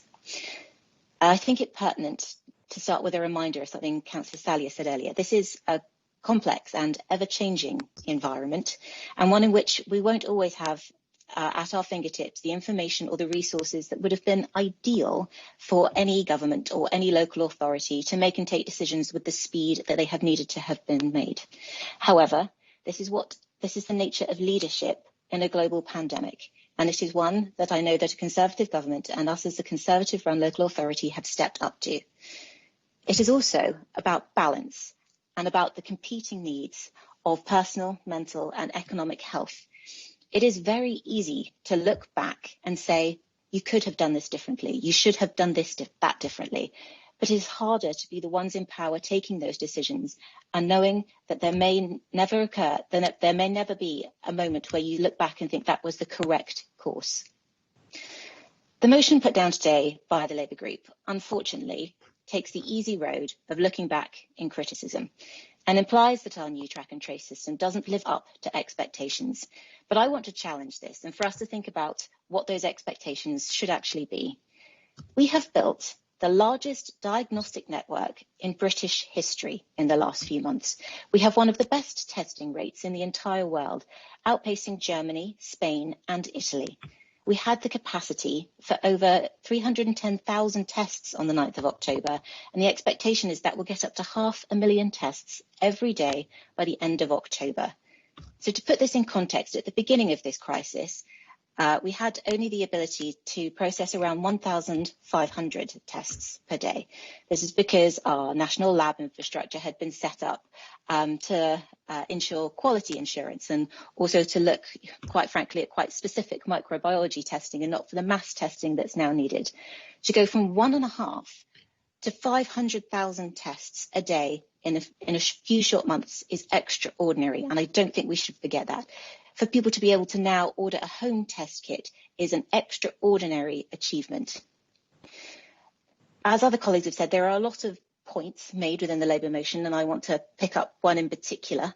And this is particularly about access to schools' access to testing. So I'll start actually by praising the work of one of my colleagues, Councillor Will Sweet, during this period and his work with schools to ensure that no child is left behind. To pick up just a very few of the many things that have been put in place, I'll talk about our Summer Unlocked scheme, where we provided catch-up tutoring for nearly 800 children over the summer. This is going to be continuing throughout the autumn, either through funding to schools or by using external organisations such as the Chandran Foundation, who have been delivering after-school clubs, extra tutoring. We've had our amazing and award-winning Power to Connect partnership with Battersea Power Station. We're putting it on a firmer footing by putting a council officer on the board as part of their journey to help them become a commercial interest company, and we'll continue to offer laptops and data vouchers to children living in digital poverty. We've also been supporting the government to ensure that teachers are getting prioritisation of testing. From what I understand, we have been assured by our teachers that they are managing any absences in their existing workforce, and while there needs to be some supply cover, it has been an interim measure. In general, however, cover and cost for staffing is not an issue that has been raised to us by our schools.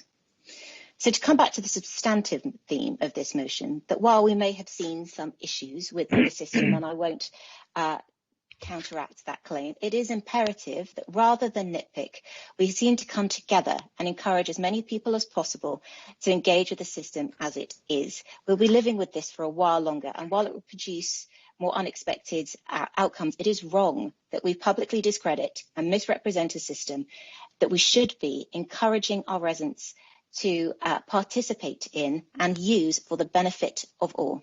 Thank you. Thank you, Councillor Calland. I now call on Councillor Govindia.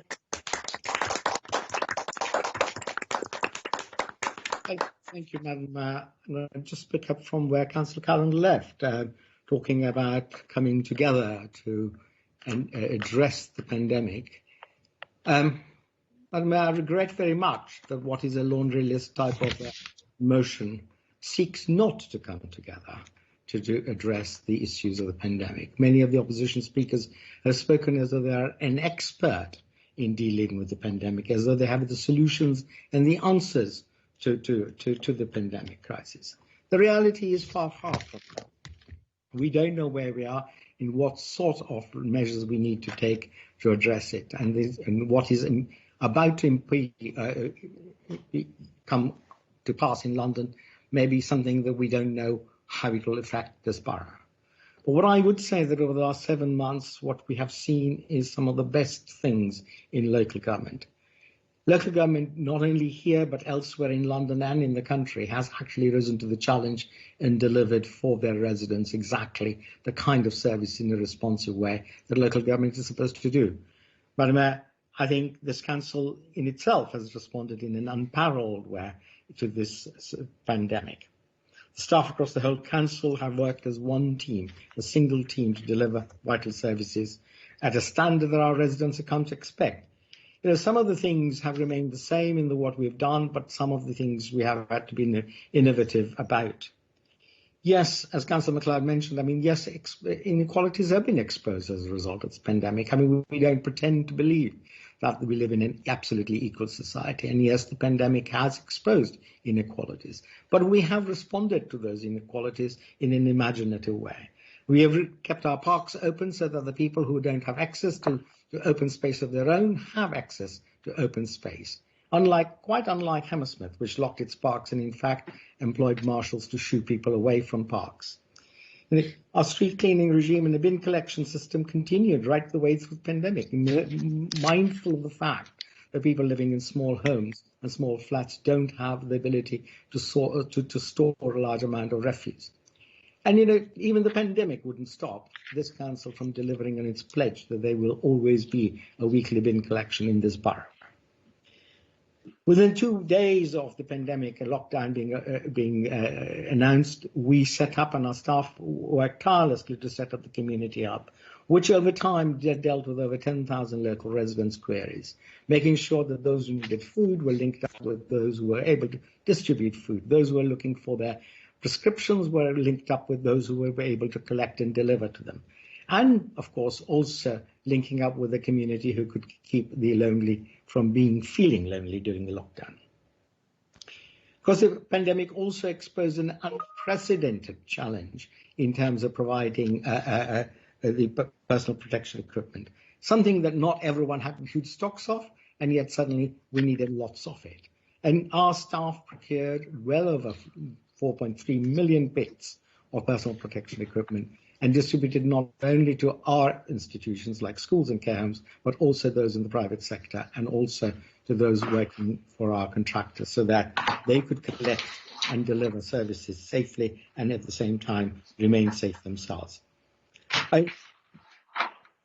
It's a mention has been made about how the schools were unable to procure equipment and unable to plan safe return of children.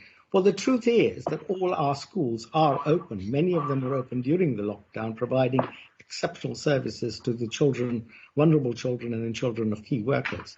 And now well over 90% of our school roll is at school. If it were that they had difficulties in creating a COVID-secure school system, then that would not be the figure of school school attendances. We've supported our business community not only in terms of the kind of measures that Councillor Richard Jones mentioned, but also by distributing and accessing government funds so that they had no interruption in their cash flows and they could continue to trade. More importantly, I mean, businesses needed advice, guidance, support, reassurances, and that we were able to access through the Chamber of Commerce and through our own staff. Madam Mayor, what I would say is that this council has not only responded exceptionally well, but it also has a great plan with the smart growth to come out of pandemic and recover and plan for a better future for our residents. Thank you, Councillor Govindia. Councillor Gibbons.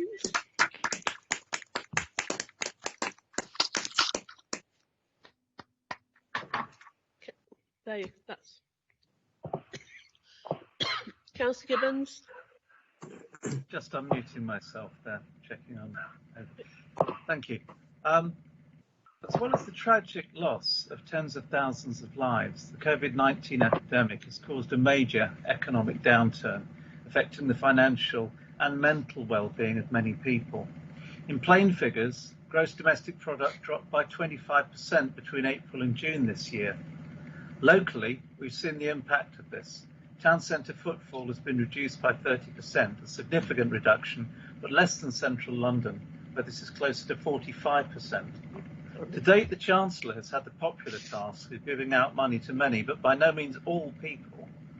And there's certainly been significant packages of support. In Wandsworth alone, there have been government-supported payouts of £64 million business rate relief, £52 million of business grants and loans, 2.8 million payments to small businesses, and 35 million worth of support went to self-employed people.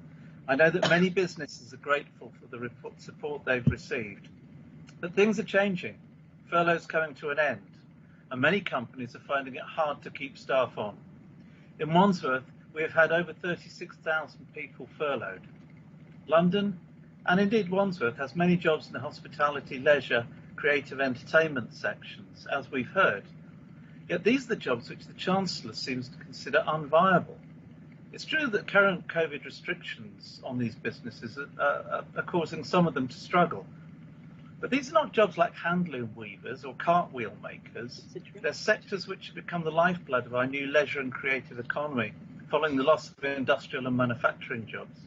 We will need them back as we recover from the pandemic, and more than ever after a long economic winter. In June, Wandsworth had 13,400 people claiming job seekers allowance and universal credit, double the number we had in May last year, and unemployment rates are already rising significantly now. Many people who've worked hard now find themselves without a job for the first time in their lives and have encountered the benefits system, and it's a shock for them how threadbare that safety net is. Some changes have been made, such as suspension of sanctions and speeding up payment for some claimants. But these were always needed anyway, and a hike of £20 has helped many families to avoid the worst effects of poverty. But in April, the extra money will go, regardless of the state of the economy. 6 million families across the country will lose £1,000 of their income. For the poorest households, this is 7% of their total income, unprecedented even in the depths of Tory austerity. So there must be a U-turn, sooner, and not, as we've seen too many times from this government, later. We don't have to go back to austerity. We don't need to use COVID-19 as an opportunity to shake up the jobs market like some of the Prime Minister's advisers believe, perhaps one in particular. We are now entering a new phase of this pandemic. So I urge Councillor Govindia to write to the Chancellor and support all Wandsworth residents suffering hardship and to support business and jobs, particularly in our hospitality and creative sectors. And just one more thing.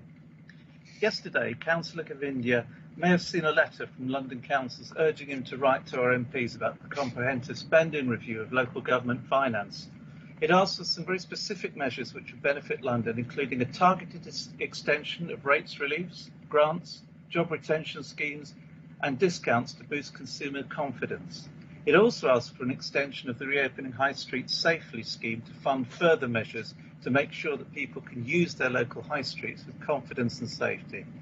So I hope we'll see Councillor Govindia getting his pen out, joining his colleagues across the city and calling for proper funding and support for London. Thank you, Councillor Gibbons.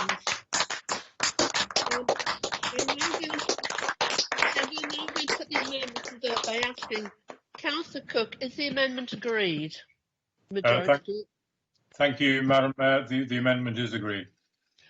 Then I'm question the majority group. Is there any dissent or abstention from the Conservative group on the voting indicated by Councillor Cook? Councillor Carpenter, is the amendment agreed by your group? No, it's disagreed.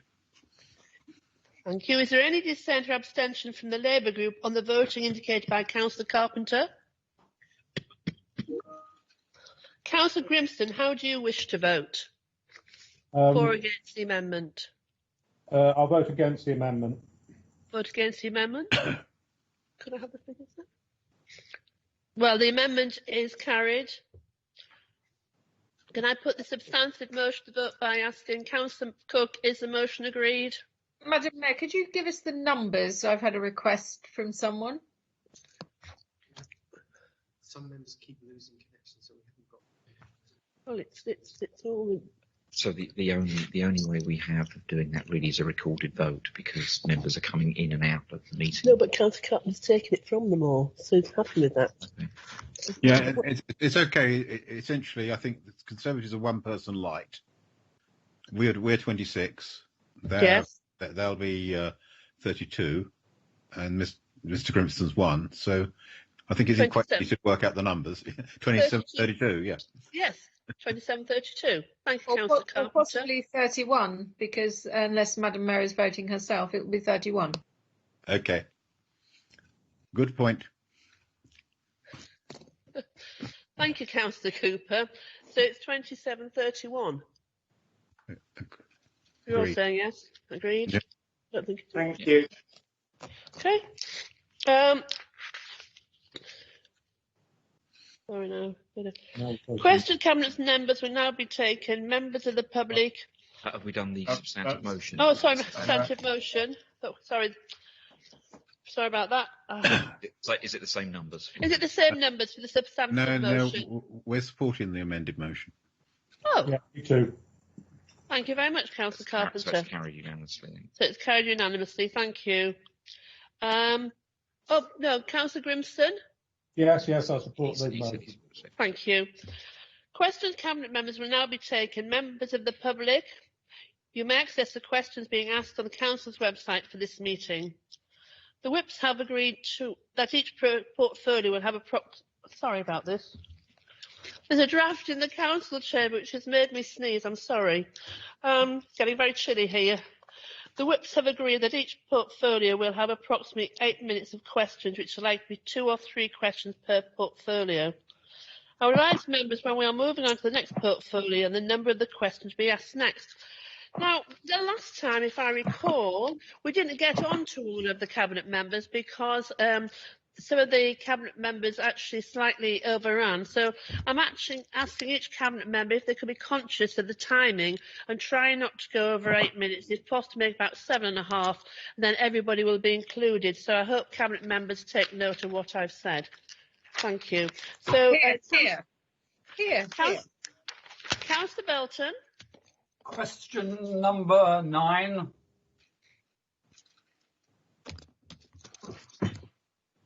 Thank you. Madam, are you happy for me to answer? Yes, sorry. Thank you very much. Thank you for the question, Councillor Belton. Hopefully this project, the John Archer statue, is a note of optimism at difficult times, and it's pleasing to see cross-party support for this initiative. I do think credit must go to the leader who, at a time when monuments were being desecrated and knocked down, proposed this statue for a man who doesn't reflect his or our politics on this side at all, but is very much part of Black history in London and in the country. And I suppose most importantly, is being celebrated for making a civic and community contribution to Battersea life, and hopefully, as discussed in the committee, will be a source of inspiration and education for our borough and those around it. I think, given his background and the background to this proposal, it would indeed be excellent if a artist of Caribbean or African heritage was interested in and the best choice to be commissioned to take on this work. So I would agree with that.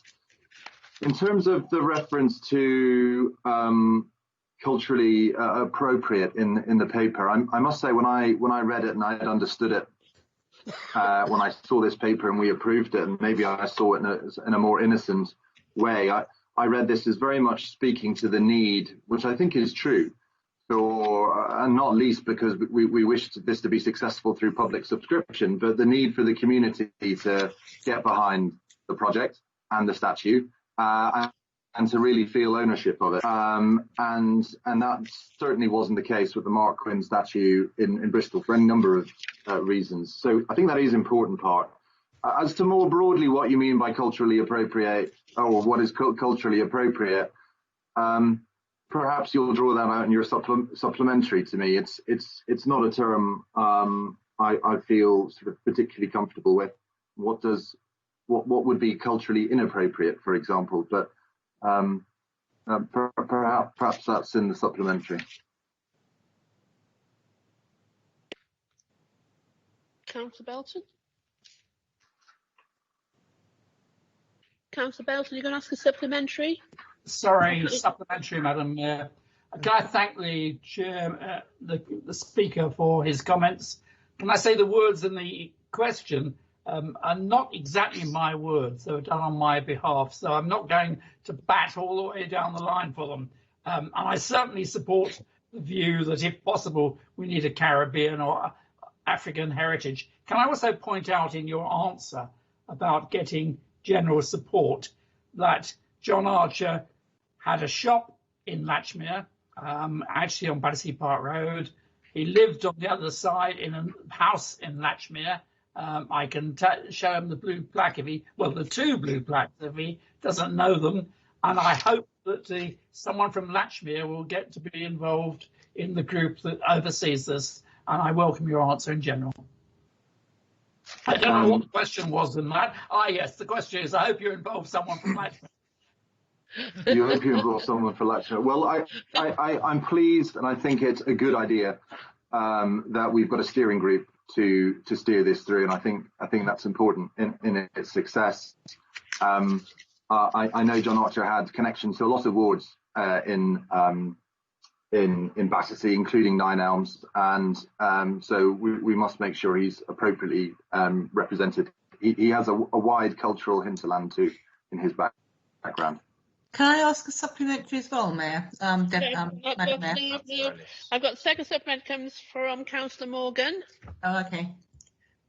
I thought it was Councillor Ellis. I've got Councillor Ellis with his hand raised as well. It's Councillor. 411, so yeah, it's not mine. Who's Councillor Ellis? Oh, sorry, it's Councillor Ellis. Thank you, Madam Mayor. I'm grateful to the Cabinet member for saying how much he will involve local people. But as Councillor Belton said in his supplementary, of course, John Archer got around a bit. He lived in various places, and of course, he worked. His principal work, of course, was at Battersea Town Hall. I wonder if the Cabinet member has given any thought as to perhaps where a suitable location might be for this statue when we eventually get it built. Thank you for the question. I think Battersea would be a suitable location. Beyond that, no. And I think it would be definitely a matter for the steering group. As you say, much time spent at Battersea Town Hall, connection to Latchmere, connection to Nine Elms. I think the steering group has a lot to look at and to think about, and I'm sure they will come to. I think they'll come to a great answer. I'm sure. Thank you, Councillor Walsh. Thank you, Madam Mayor. To ask question 10 of the Cabinet Member. Thank you for the question. I can but agree. You know, it's a subject that we have often talked about and we've often discussed in committee. This remains a priority of this council to deliver, and we have done everything we can to make sure this scheme is delivered. I think it's very clear the work and progress in regeneration of Wandsworth Town Centre that this council has delivered on. You can see that around the brewery site. But I think particularly what we're going through now, if this town centre is going to thrive, if businesses are going to be able to attract customers and make it a place that people want to stay and visit and live in, we need to get the A3 out of the heart of it, and we can only do that with our gyratory project. And so we plea again for those with influence with TfL and with the mayor that we get their go ahead to start delivering this scheme for us. Supplementary, please. Can the Cabinet Member tell us how long approximately the Council has had the funds ready for its share, and how long therefore it's been waiting for Transport for London to actually provide funding? That's a very good question, and thank you for it. In terms of the precise date, I wouldn't be able to give you that now, but I know at least we're talking at least 4, 5, maybe even 6 years that we have been planning through our capital programme to reserve still amounts to be spent on this project. So we have planned financially to contribute over £20 million of still money to this project, and have been ready to do so for 5 years. TfL have continued to promise and to make their commitment to back this scheme, but the delivery is still awaited, and for every month that passes, it becomes less and less likely that they're going to match this up, and one can only assume that this is because it doesn't have the political priority support to do so from the mayor. Second supplementary, Madam Mayor. Second supplementary, Mayor. You're muted. I can't. Oh, yeah, Councillor Belton. You're not suggesting, are you, Cabinet Member, that finance has been the only delaying factor? You're not suggesting for one moment that if the finance had been available, we would be in a position to move straight ahead without any compulsory purchase orders, without any planning agreements, without all sorts of other reasons that have been an equal part in delaying the desirable development of the one-way system? Clearly for a project, thank you for the question. Clearly for a project of this scale, there is a huge process, and rightly so, that needs to be followed in order to execute it. If this was fully funded and all parties were ready to commit to it in the way that we are, I'm very confident that what has actually been progressed to date would be a hell of a lot further along than it is now. And you're right to draw attention to changes to plans, which have arisen, I think, to a large degree through a lack of foresight at the planning stage. And we've been disappointed to have to move through a change to plans, but we've done so openly and constructively. And hope that TfL continue to respond to our contribution and input to those plans. But funding makes things happen, and if this was funded by TfL and our funding, this would be happening much quicker, and we've got to get on with it. Councillor Belton, it's you for the next question. Sorry, is it really? Question 14. You're at question 14. I'll take that as yes, the question. Sorry, yes. Excuse me. Question 11. Yes, thank you, and thank you to the. Excuse me, can I just, I believe we've gone on to the next portfolio member. They haven't been No told, problem. have we?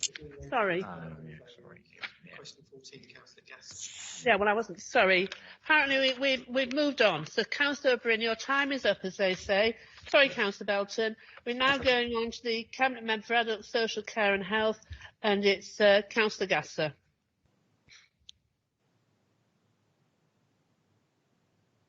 That's right. Just give her a moment because she may not be ready. Question 14 to the Cabinet Member, please. Thank you, Councillor Gasser.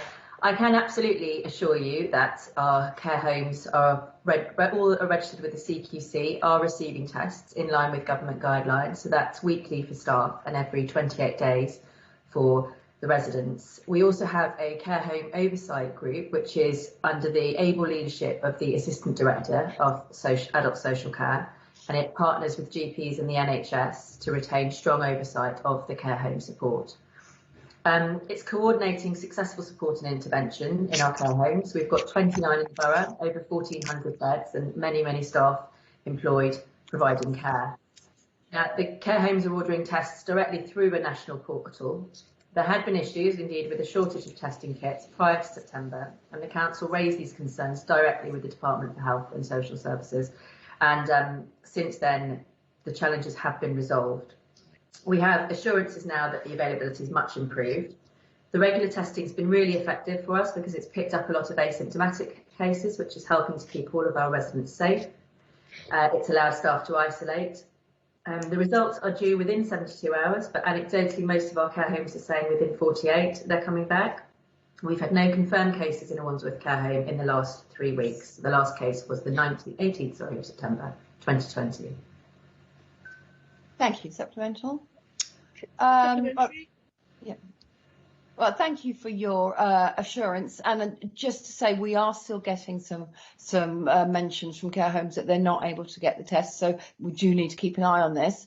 But my question actually is, I'm very pleased to see that you've discussed this with me. There's an oversight group, and it really is a matter for members to consider as part of our responsibility. So can you reassure me that I won't be stopped asking about this next time at the OSC, and the people won't be rude to me when I ask about this at the OSC? Well, I hope no one was rude to you when you asked about it. I am curious in the fact that you mentioned that there are still issues, because my reports are that although care homes obviously are very aware that their residents are vulnerable, it makes them anxious. We've had no complaints from care homes about availability of tests currently. So I'm not quite sure what you're talking about. I can get that passed on to you. We can do that offline. Yeah.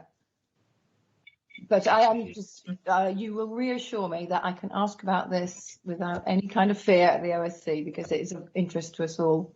Of course you can. Yeah. Thank you very much. Second supplementary, Councillor Field. Thank you, Councillor. Thank you, Madam Mayor. Could the Cabinet Member join with me in commending our care homes' work through the pandemic thus far, and tell me what other support she's offering to the sector?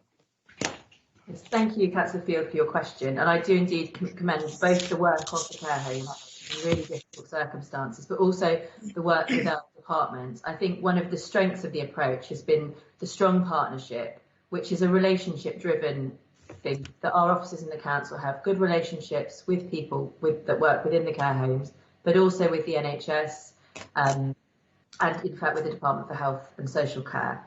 And so this really allowed them to sort of crack on immediately with daily talks to the care homes to check that they were happy. We've moved those to 3 weekly, but they could increase again as and when needed.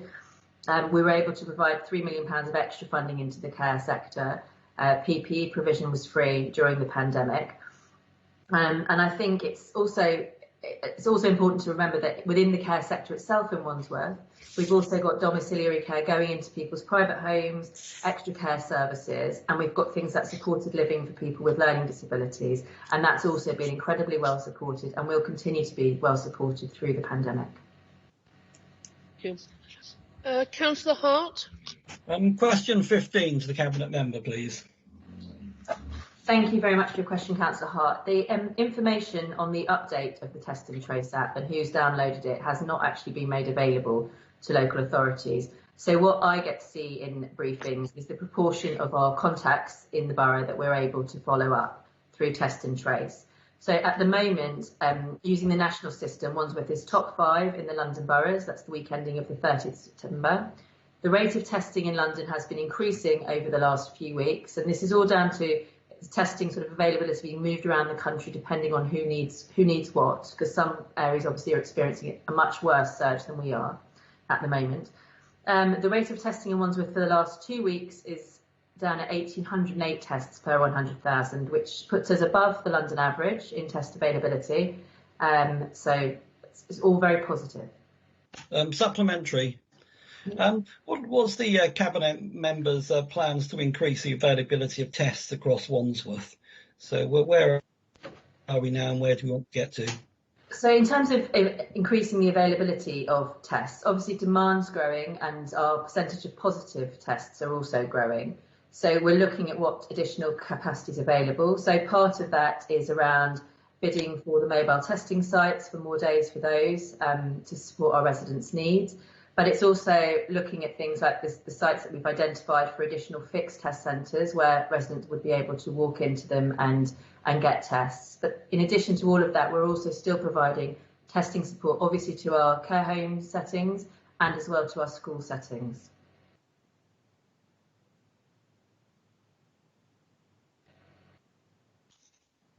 I'm sorry, I can't hear you, Madam Mayor, if you're speaking.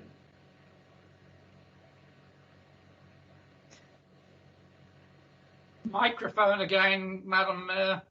Shall I just carry on with question 16 to the Cabinet member about tackling health inequalities? Madam Mayor, I can't hear you. Is it still? You're muted. You're on mute. You're on mute, Madam Mayor. I think you should. Yeah, let's take the next question. But I mean, it's up to the mayor. I'm not apparently. Oh no, I can hear you now. Can you hear me now? Right. Councillor Walker. Thank you. Councillor Walker. Question 16 on tackling health inequalities to the Cabinet member.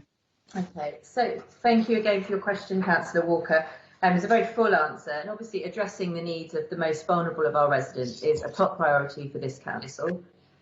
We've a lot of action in progress to make sure that our Black and minority ethnic communities are helped and supported to tackle these inequalities. So there's the policy approaches, place-based approaches, population health management, and a lot of partnership working. So we've got a great track record in this council on social mobility. We provide lots of opportunities to people from across the borough, so things like the aspirations programme, such as the Roehampton Community Capacity and Age Well programmes, and we work again in partnership with other departments in the council, so with housing and regeneration, for example.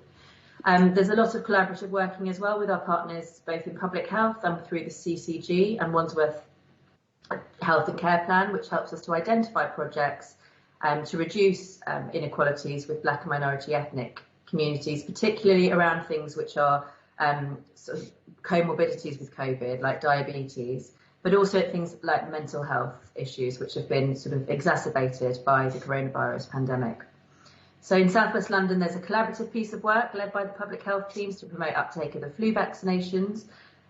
We've had conversations with religious leaders through the Multi-Faith Forum to try and help us to target people more effectively in ways that work for them.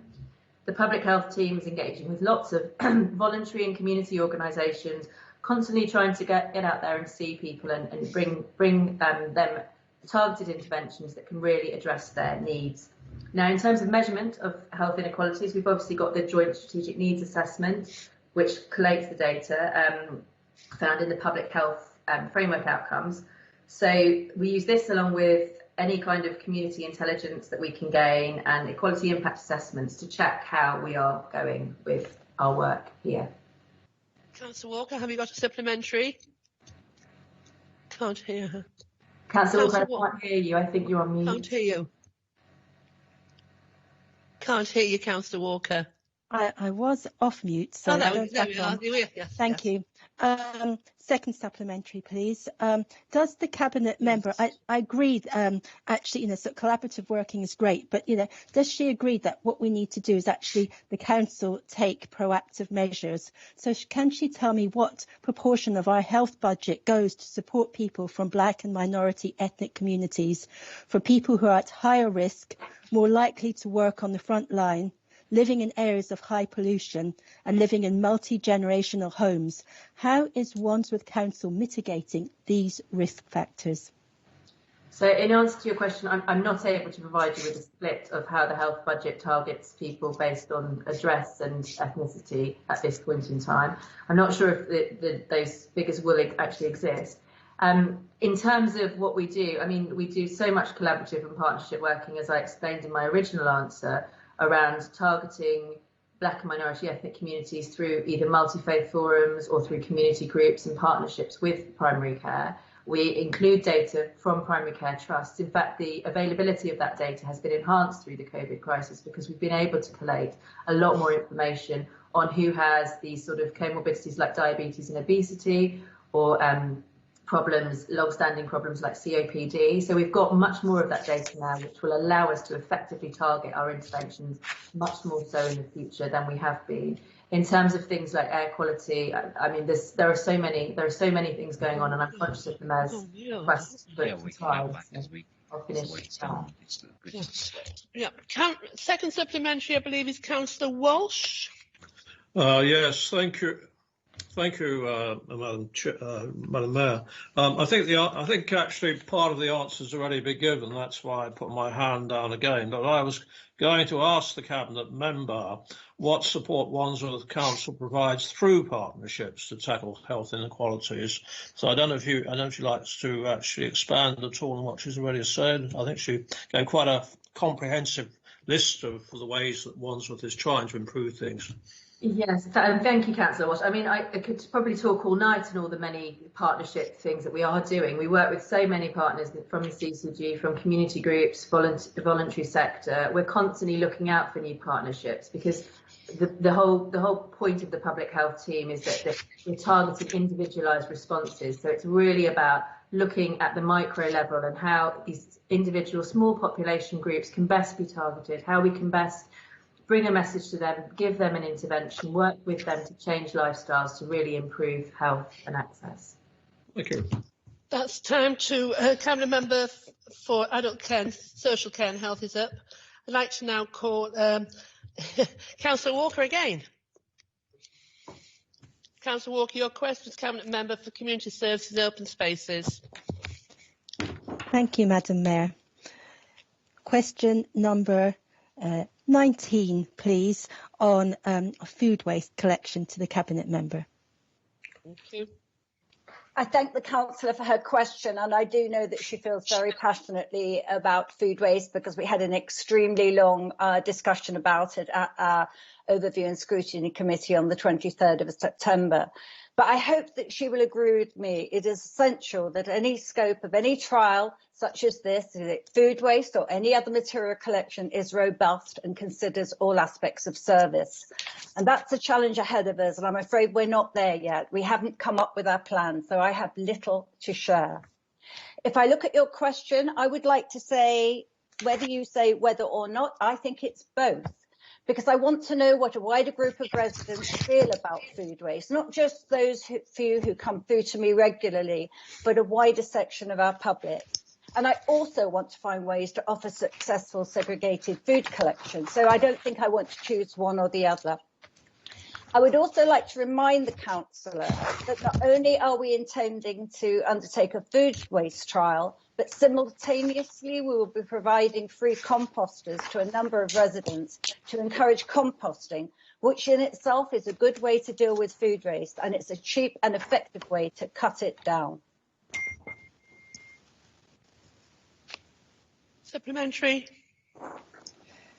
Thank you. Supplementary to the Cabinet member, and thank you for your answer. Yes, it is both, isn't it? It's about making sure that we are promoting food waste collections, not just finding reasons not to do it. So does the Cabinet member agree with me that separate food waste is cheaper compared to paying by weight through general disposal? Furthermore, emissions are lower when compared to incineration. Burning waste in incinerators adds to London's already toxic air, as we've heard, and we could cut our emissions by a third. Why not start now? We've had the question, not a speech. Thank you. Why not start now? Okay, can I take that in two parts? You spoke again quite passionately earlier about the pollution that you think comes from energy from waste. But the modern incinerators are nothing like the old ones. And if you were to go onto the Corey Belvedere site, you would realise just how well the gases are treated and just how little pollution there is. So I do not accept that these are high polluting activities in the way that you are describing. Everything has some form of pollution, but this is not a high polluting activity. In terms of other aspects of food waste, I know that you favour anaerobic digestion.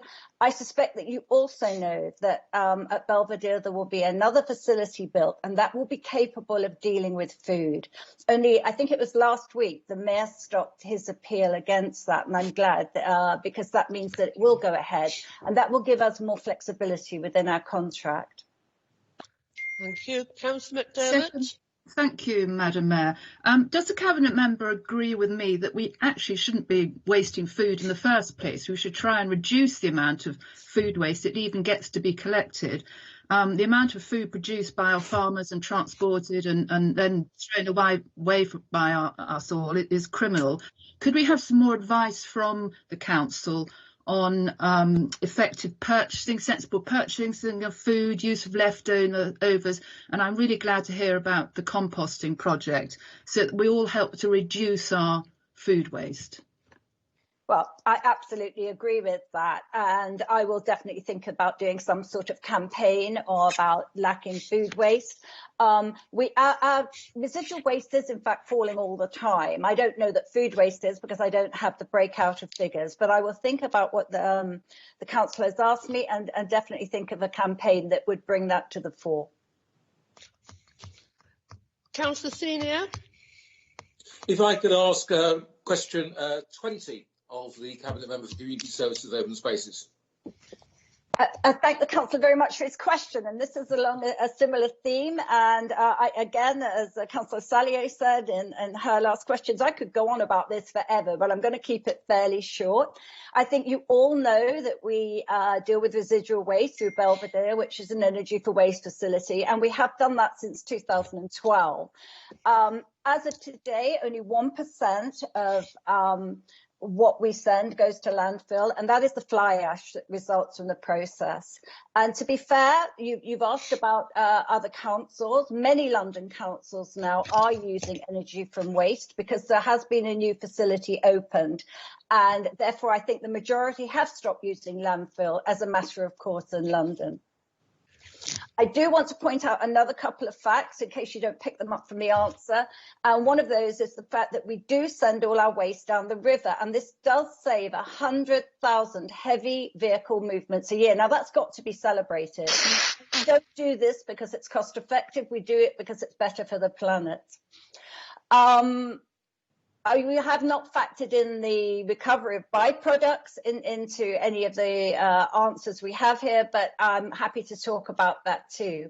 When we burn at high temperature to generate electricity, from my viewpoint, and I know that not everybody agrees with this, we are producing quantifiable value from disposal of our waste, and that's a really important thing. The figures you have before you show that we can actually power 17,000 homes through disposing of our waste in this way. If the aggregate across all the people who use this particular facility, all the boroughs, is 100,000 homes, that's got to be celebrated. Supplementary. Yes. Thank you, Madam Mayor. Is the Cabinet Member aware that the carbon footprint for Wandsworth's waste collection arrangements is the lowest in London? I don't think I am aware of that, but I'm not surprised by that. Because everything that we do has a low carbon footprint along this particular thing. So, but I'd be happy to hear from the cabinet, from the councillor offline how that one works. Second supplementary. Councillor Walker. Thank you. Second supplementary. I'm delighted to the Cabinet member. I'm delighted that we do agree on reducing the amount of waste that goes off. I wonder if the Cabinet member is aware of the study published at the London Assembly, May 2020, so very recent, which found toxic materials around incinerators. And as we both agree, it's better to reduce our waste. So could she perhaps consider that by collecting food waste, we're consciously making an effort to reduce that food waste, to reduce throwing out, as we've already heard? No, I'm not aware of the report to which she refers, but I'd be happy to receive a copy offline if she would like to send it through to me. I am aware of another report that was published in June this year, which celebrated energy from waste and said it is the way forward. It is the Swedish model of making use of the waste to bring forward something positive, such as electricity. Right, that's the time up for Councillor Sutters. Thank you so much. Now I'd like to call on Councillor Wintle. Question 23 to the Cabinet member. I thank Councillor Wintle for her question. Her question is about the hospitality and leisure sector, and in particular the events sector, what support there is available for them. Obviously, during the pandemic, the government have given grants to the hospitality and leisure industry, and we have processed those. The government grants, of course, did not cover the event sector. Now, of course, the event sector do supply a lot of the hospitality and leisure businesses, which will be open to the public. So that was a key eligibility criteria. And so they did indirectly benefit from the grant, but we accept that they weren't eligible for grants themselves, and that placed them in some difficulty. They did, of course, have access to other government schemes that were available to all businesses, including the furlough scheme, the business bounce back loan, and certain tax and VAT deferrals. My predecessor in this role wrote to the Chancellor to highlight what we thought was a bit of a lacuna in the grant support. Since those representations, of course, we've had the announcement from the Treasury of the next phase of support, including the job support scheme. That will be available to the events industry.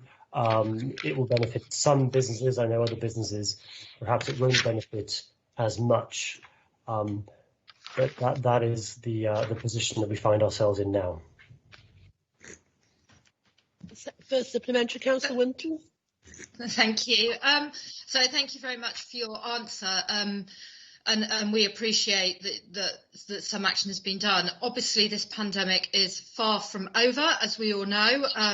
And it is becoming increasingly likely that more restrictions will be placed on us, which will continue to impact business. So what are the plans for the council to continue to either lobby their government or direct support that we will be able to provide for businesses, given that this is so important to so many of our residents?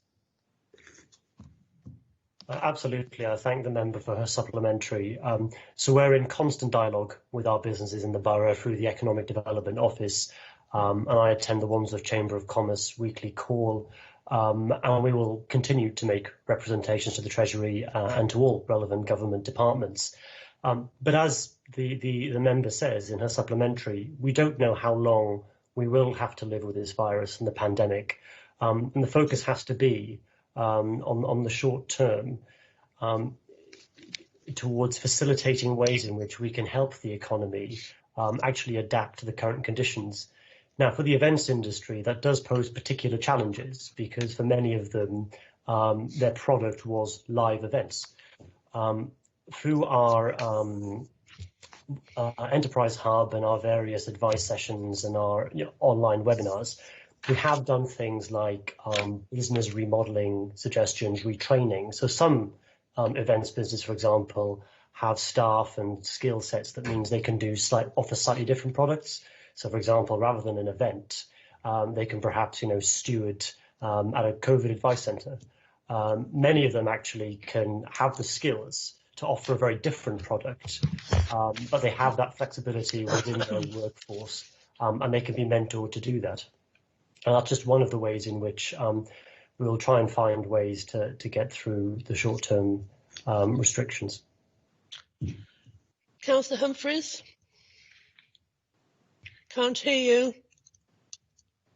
Thank you, Madam Mayor. Apologies. And second supplementary for the Cabinet Member. I wonder, thank you for that reassurance that all the valuable work that you and your team in economic development are doing for those businesses that are much valued in the borough. Could you just clarify for me, though, that those difficulties which are facing that kind of industry and the sector in particular aren't unique to us in our borough? I thank the councillor for his supplementary, and he's absolutely right. The position of the events industry isn't one that is unique to our borough. The events industry, of course, will be found in all corners of the United Kingdom. In fact, all corners of the world, practically. And actually, the question of how to give assistance to the events industry, actually how to define the events industry and to define its needs, given it's such a diverse sector, is a problem vexing local government, it's vexing our government, it's vexing governments the world over, actually. So it's not a problem unique to Wandsworth. That said, we'll do what we can to help the businesses in our borough. I hope that was reassured as I am. Thank you for that. Question 20, Councillor Mowat. Thank you. Question 24 to the Cabinet Member. I thank the member for her question, which is about our high street pedestrianisation trials. I alluded to a lot of the benefits socially and economically that the trials have delivered during my speech on the first motion. Really, the success of these trials have exceeded all our expectations, not only in terms of the jobs secured, the businesses saved, but actually I think we've injected a bit of vitality and a bit of relief actually to the borough, which went through a very difficult period as the country did through lockdown. Now, it didn't come easy, actually. It wasn't just a simple case of closing the roads. There was a need to have a stewarding operation and a security operation on Northcote Road. A code of conduct was agreed with the businesses to prevent street drinking. We trained up businesses in how to manage. Many of them hadn't managed an outdoor alfresco dining, tables and chairs service before. Our economic development team worked very closely with those businesses, and we had to liaise with other agencies like the police, like TfL, to reroute buses. And I think it's one example of the radical action that we will take as a council. Thank you. Supplemental, Madam Mayor. Yes. Please go ahead. Thank you for that response. Does the Cabinet Member agree that the effect of now of fewer people commuting and more people working from home is that suburbs such as Balham are now bouncing back as part of London's bagel recovery? And how is he going to ensure that the needs of businesses in Wandsworth are understood to help them move forward after these unprecedented challenges?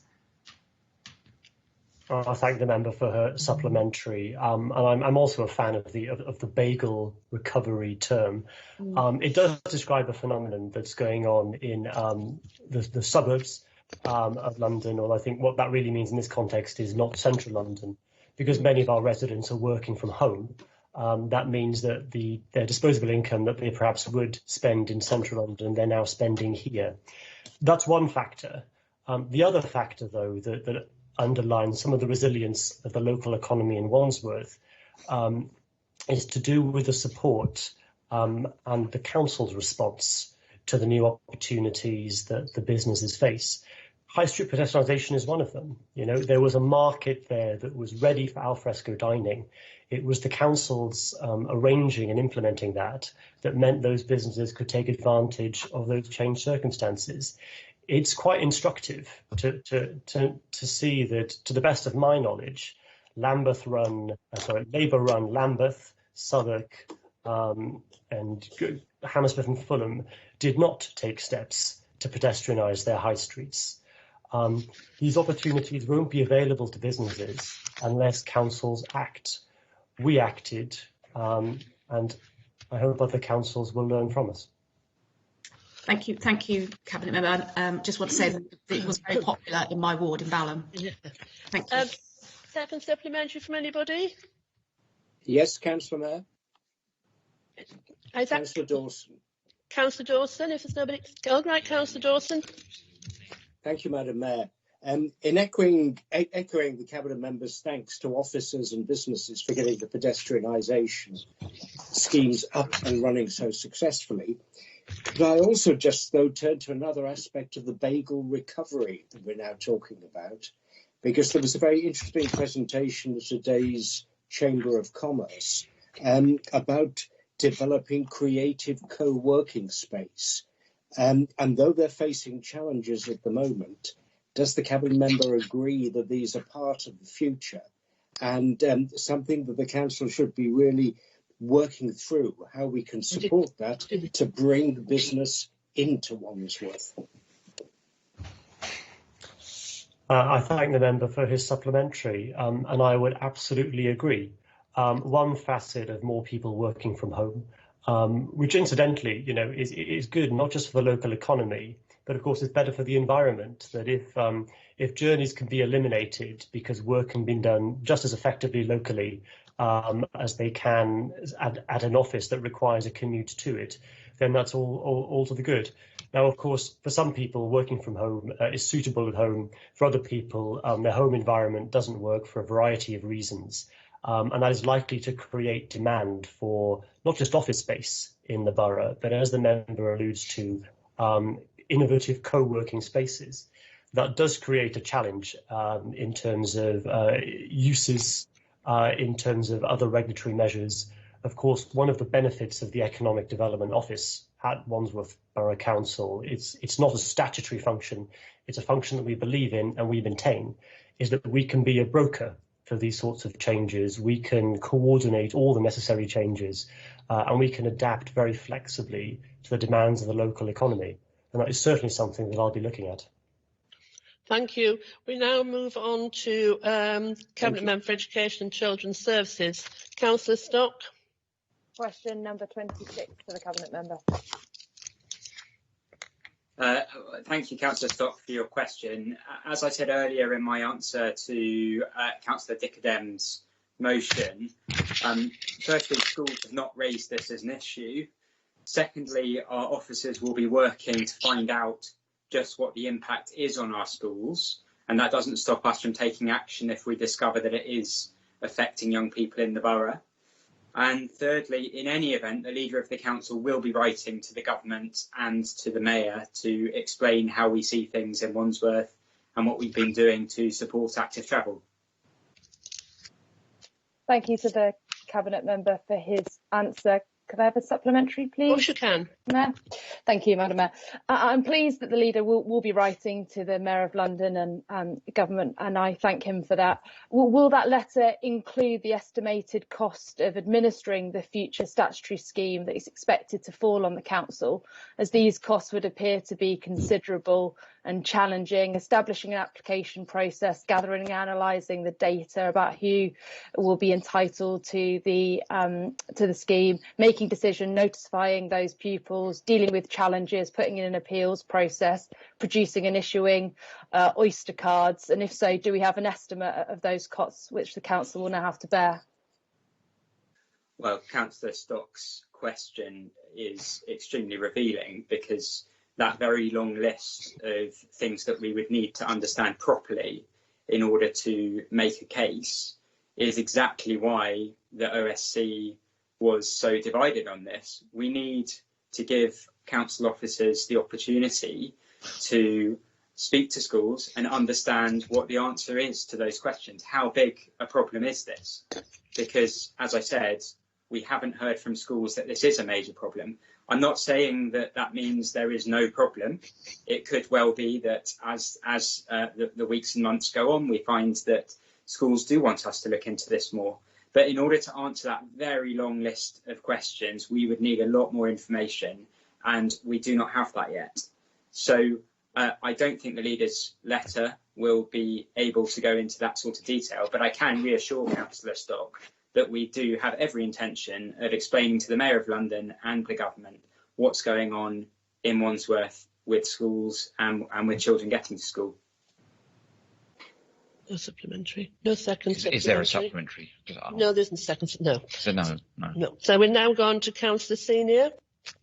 Thank you, Madam Mayor. If I can ask question number 27, the Cabinet Member for Education and Children's Services. Thank you, Councillor Senior, for your question. We've had a really remarkable performance in reopening schools in Wandsworth.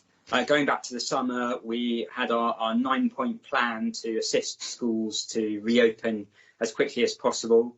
And that meant that we had one of the best performances in the country on day one, with, I think, all of our primary schools open within a week.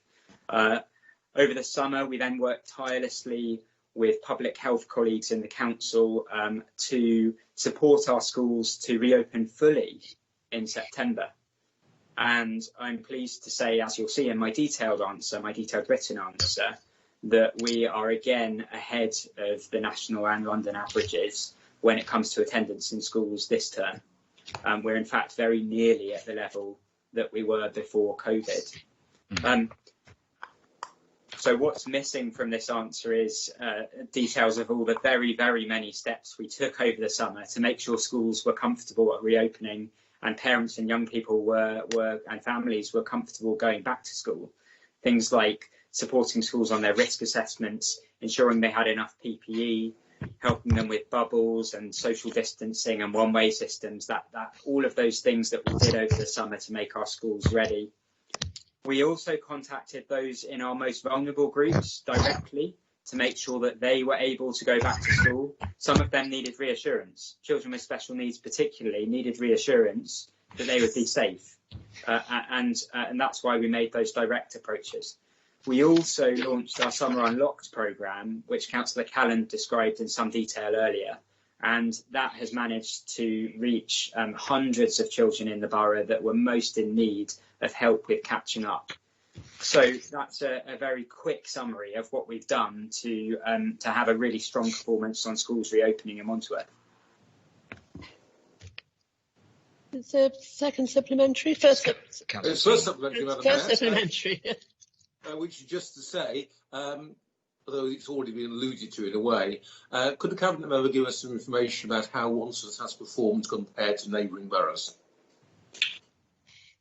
I don't have the detail to hand on exactly how we've done compared to neighbouring boroughs, but I do know that we have performed above the London average. And as I said in my earlier answer, we are very nearly above attendance levels actually before COVID. And I'd like to pay tribute to our head teachers and teaching staff for all that they've done, obviously during COVID, but let's now talk about this term, all they've done this term to make sure that our families and young people feel comfortable going back to school. Do we have a supplementary? Is there a second supplementary? No. In that case, it's Councillor Gasser. Time's up. Sorry, time's up. I've been told the time's up. No. Really? No, it can't be. No, it's not. No, it isn't. No. Question Councillor Gasser. 28, please, to the Cabinet Member on school streets. No. Well, question. 1/3 of our schools now have school streets. 32. Before COVID happened, when we first announced, I think it was our first 5 school streets, this scheme had the most amazing national reception. You know, we were getting plaudits back in January for our work to introduce school streets. That was just for 5 school streets. And we're now at, I think the latest figure is 19, but it's increasing all the time. So I think what we've done on school streets is very impressive when you think that moving from 5 to 19 plus has happened in the middle of a pandemic with suppliers trying to serve all of the councils in the country at the same time. I mean, that's a long way of saying that obviously this is, most of our school streets are still in trial stages. They won't be absolutely perfect, but I think they are doing pretty well. You asked specifically about ANPR. ANPR is suitable in some locations, but not in all locations. In some places, bollards will be effective, We've also seen that volunteers have been doing a fantastic job in some of our schools. We're listening to schools and to residents all the time. I know that Councillor Locker is absolutely on top of this, and I'm sure we'll see improvements to some of our school streets where appropriate, and perhaps new school streets as well. Supplementary question. Yes. Thank you. I'm afraid the Cabinet Member and Councillor Locker live in a parallel universe to me. I don't think they're talking to the schools, because what I am seeing and hearing is absolute chaos out there. The 2 schools in Fursdown, both were in that first wave. Question, okay, is the Cabinet Member aware of the chaos that is out there? The 2 schools in Fursdown were in the first wave. They still don't have ANPRs. They don't even have the barriers they need. There is chaos out there. We've got the question. We've got Councillor Sweet. So the situation Councillor Gasser is describing is not one that I recognise. Well, it's a bit disappointing that she's choosing to raise this in a council meeting rather than writing to me directly. At no point have you told me about those schools that are in that situation. I brought the last OSC. I'd be pleased to I will forward you emails your from concerns Councillor to the school please. team and make sure that they address any teething problems we're having. But as I said, we are on a journey here trying to improve school streets all the time and introduce new ones. Second supplementary from anybody? Councillor Torrington. Councillor Torrington. Me. I hope you're going to interrupt her as well, Madam Mayor. Councillor Cooper, behave, thank you. Councillor Torrington. Agree that the School Street programme works best where it enjoys strong community support, and that is a feature of all our school streets to date. Councillor Torrington is completely right. Agreed. Councillor Torrington is completely right that our most successful school streets have had very strong community support, and I hope that we'll start to see that in all of our school streets over time. They're still new. At the start of the year we didn't have any, now we've got nearly 19. That's a third of our primary schools. So more to do, but I'm very pleased with what we've done so far. Thank you. I'll now move on to Cabinet Member for Housing Regeneration. Councillor Anderson. Question 32 about evictions of private renters. I thank the Councillor for her question. And clearly this is something which is of great concern to councillors from all across the chamber, and it's obviously been a major focus of the housing team here. We did anticipate that, given the global pandemic and obviously the knock-on economic effects, that there may well be an increase in the need for temporary accommodation. And that was indeed what we forecast back in July, as well as making financial provision for the resources for dealing with that increase. At the moment, I'm glad to say that so far the forecast increase hasn't appeared, but obviously we're now expecting to see any impact occurring potentially over a longer period, likely into 2021 or 22. And that's partly because it's likely to take the courts some time to clear the backlog of stay possession claims, but also partly because of the government's extension of the notice period from 2 to 6 months. Clearly, it's something which we are keeping an incredibly close eye on, because we obviously do need to make sure that we are prepared to deal with any increase if and when it comes.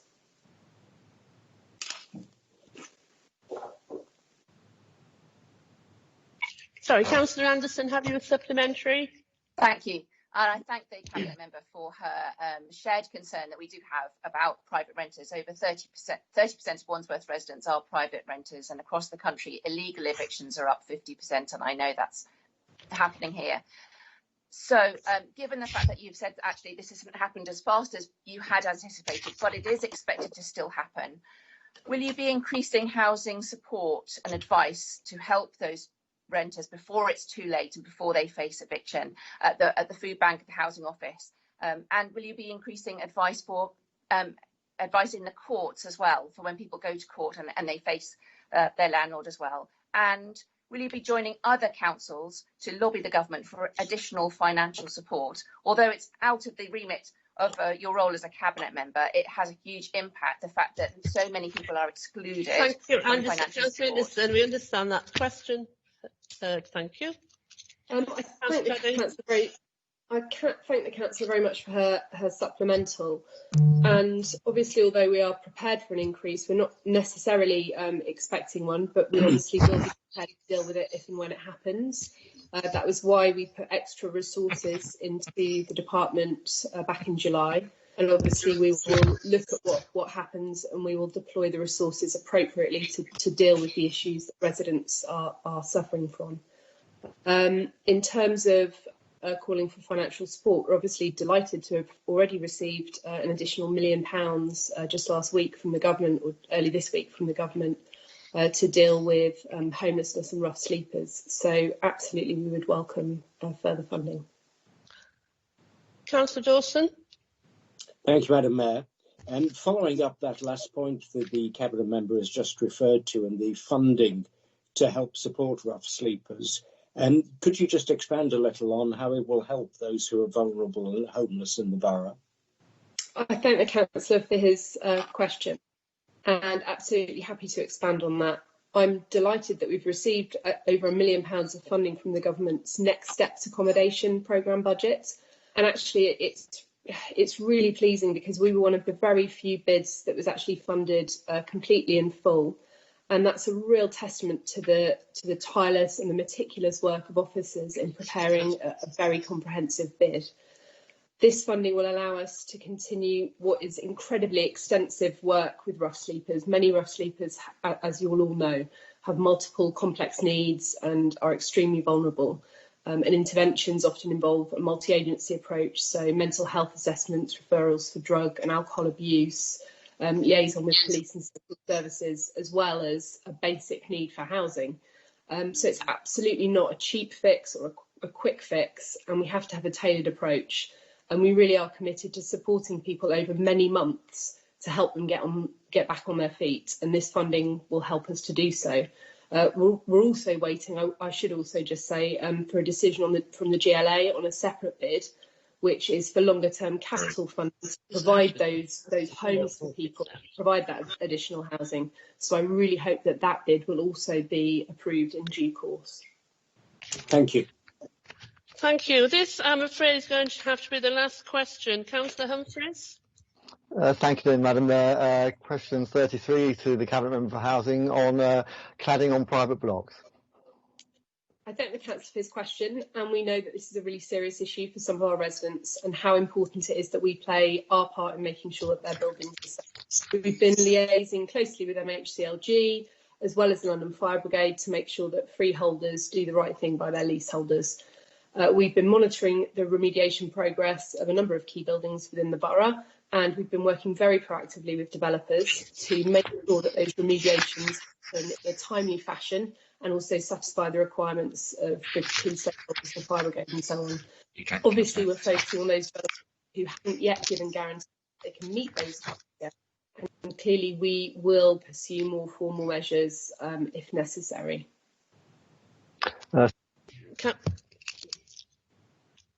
Councillor Humphreys, I can't hear you.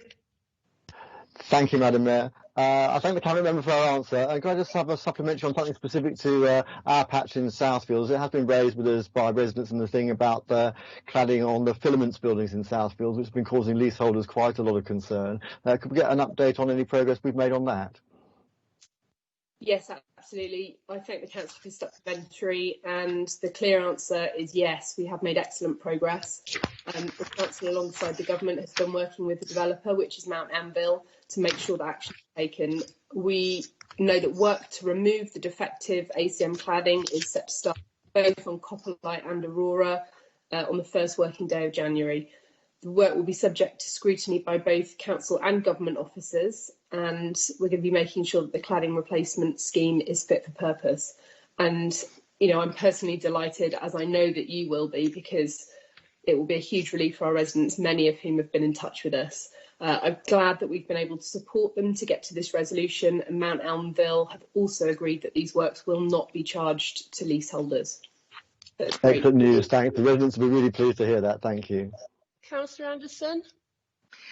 Thank you, and I welcome the proactive approach that the Council has taken to this issue as well. Does the Cabinet Member agree that freeholders should bear the costs and these should not be passed on to the leaseholders, as has happened in the filaments building? Sometimes up to £20,000 to £50,000 per flat is being quoted, so this should be up to the freeholders. And are you aware of the increasing number of people who are facing EWS fire certificates requirements which they don't necessarily need, but as a knock-on of the whole cladding issue, and it's stopping them from being able to get mortgages to move and various other things as well. And are they going to take an equally proactive approach about helping people trapped by that need as well?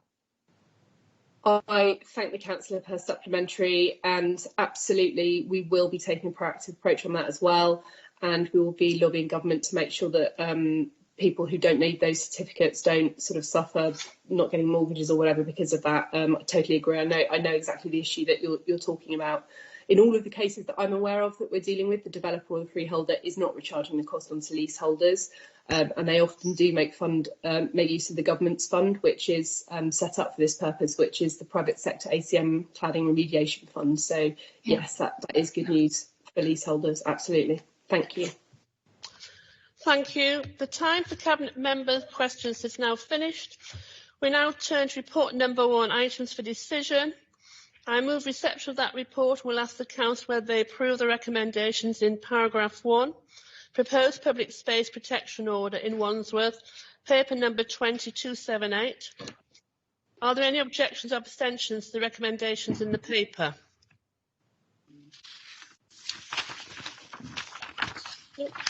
In the absence of any objection or abstentions, I will record that the recommendations are approved. Paragraph 2, General Fund Capital Programme, paper number 2305. Are there any objections or abstentions to the recommendations in the paper? Madam Mayor. Yes. Sorry, I haven't unmuted myself. I want to abstain on the first item, please. Paragraph 1. Paragraph 1, thank you. Sorry, Councillor Grimsley, I missed you out. It's been noted, thank you. How far did you get with paragraph 2? General Fund Capital Programme, paper number 2305. Are there any objections or abstentions to the recommendations in the paper? Agreed. Thank you.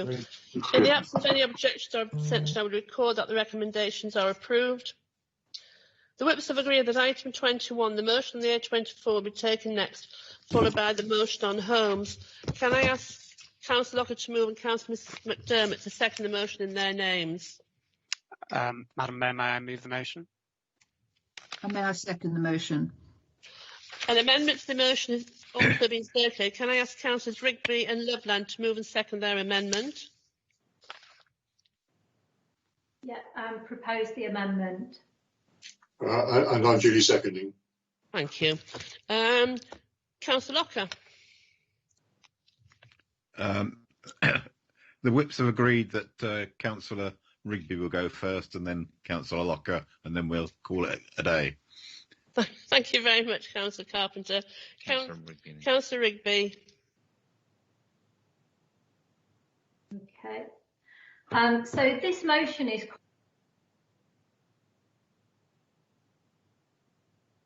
I can't hear you. Councillor Rigby, I can't hear you. Okay, I'll start again. No, you're fine now. You're fine now. Thank you. So this motion is quite a performance just to get an update on the A24 trial, given you had one last week with Peter Fletcher on the road itself. So this motion has lots to amend so that it accurately represents the situation. For example, anyone reading this would think that we've cracked the 20 mile an hour on all our roads, but we're not there yet. For example, we've left a chunk of Bellevue Road at 30 miles an hour by mistake. Andrew Gilligan, the PM's travel advisor, was also left out of this motion, and he sits on the Active Travel Oversight Committee. And Mr Gilligan had pen in hand with this scheme and our Garrett Lane plan, which as it slowly progresses uses the same ones as the A24. So there appears to be some unfinished business between Mr Gilligan and Wandsworth over cycling provision. TfL has received 1,500 items of correspondence on this scheme, similar numbers to other major consultations. For instance, CRF in Hackney in the Isle of Dogs was 2,200, CFR 3-phase 2,259, Tooting Town Centre 970. What does TfL do with this feedback? Well, each week a meeting is held with scheme sponsors, designers, engineers, network traffic managers to discuss the feedback, and it's followed up with a separate meeting to discuss actions that are being taken. Some councillors are pushing TfL to do what we did and give up at the first hurdle. But TfL continues to learn and improve, introducing new loading bays and parking bays, increasing the width between wands, allowing for vehicles to pull in and make space for emergency service vehicles, modifying traffic signals following monitoring of traffic and bus journey times, smoothing the humps at bus stop bypasses, and further changes are being looked at and designed. Sorry, what was that? What data is being used? Well, TfL is monitoring the impacts of scheme, including road collisions, cycle numbers, traffic and bus journey times, and accessibility for older and disabled people. These changes need to bed in to better understand the impacts and provide people with the data and monitoring. And then there'll be a review process to understand if the scheme is having its intended benefit. And if it's made permanent, there will be a statutory review. Sound familiar? It's how the LTN trials were supposed to run. What about disabled bays? TfL retained the majority of blue badge parking and moved it to red route returns in side roads. What about parking for shoppers? Well, this route had very limited parking as it's a red route, and let's not forget, it was supposed to be an actual cycle lane for many hours of the day. But there were frequent incidents of people parking illegally in loading and disabled bays, and this created additional safety concerns for people cycling. What about the increased pollution? Well, unfortunately, like many of our roads, the air quality is not currently being monitored on CS7, but residents should have frequent access to information about the air we breathe. So what about the money that we were given by the government to bring forward transformative schemes to encourage more active travel? Well, we've learned tonight and we've heard that removing motor vehicles from high streets and pedestrianising space proved really good for business. But our LTN trials remain suspended in disbelief until November, even with residents submitting petitions to bring them back. Our own cycle lanes were due to be ready for back to school, but which year? Our own school streets are an utter shambles, head teachers writing in with reports of lives being put in danger, missing signs and barriers, volunteers standing in the rain and cold being abused by drivers, sharing high-vis clothing in the middle of a pandemic. What on earth happened to the £200,000 you received for school streets? So let's work with TfL, not try to score cheap political points. It's time to put your time and your energy using money from the Prime Minister that he gifted to us to make transformative change and start to scrutinise your own work. Thank you, Councillor Rigby. Councillor Lockley. Thank you, Madam Mayor. Can I begin by thanking the thousands of residents and businesses who have been in touch with the Council and me as Cabinet Member for Transport in recent weeks to give their feedback. The response has been truly unprecedented, and I think some common themes can be identified. There is a broad consensus on the need for safer and healthier streets, and Transport for London's red route through Balham and Tooting, the A24, is clearly a priority for action, with an unenviable record on safety. However, there are overwhelming concerns about the design and implementation of changes that TfL have introduced on the A24. So I hope that tonight we can come together and urge a rethink about their approach. Of course, we must do something to tackle the A24's worrying accident record. We want TfL to make the road safer for cyclists and all the users of CS7. And pedestrians. We mustn't forget that a number of the tragic accidents have involved people crossing this road, especially at the major crossroads, which TfL desperately need to address. There is a growing sense that the design and implementation of TfL's changes on this critical route is having unintended consequences and potentially making things worse. We know from the Council's own director-led review that emergency services like the police and the fire brigade have highlighted problems with access and response times. Springfield Hospital too whilst supporting the aims of traffic calming measures, has highlighted the detrimental impact on patients and NHS staff.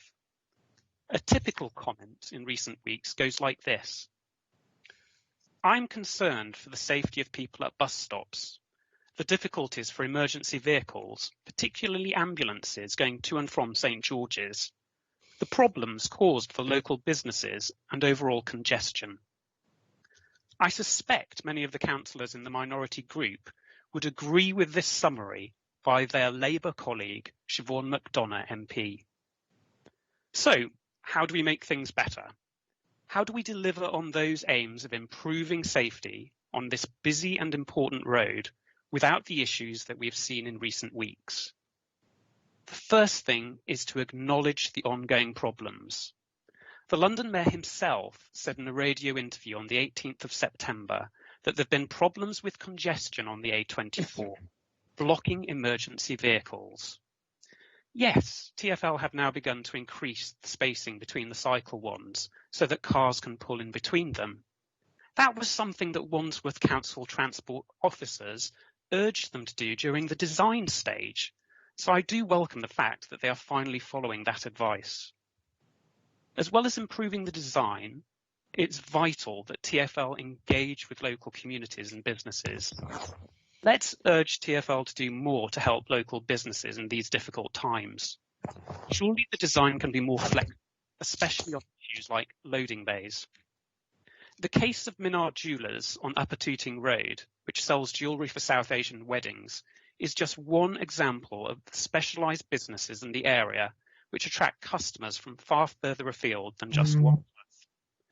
They are very clear that TfL's changes are making it harder for them and for their customers. Critically, we need to respect local people's views. If these transport improvement schemes are to work, it is vital that we bring people with us. Behavioural change requires meaningful engagement, and if this means taking longer and implementing changes incrementally, so be it. Let's give practical consideration to what people need to help them change the way they travel.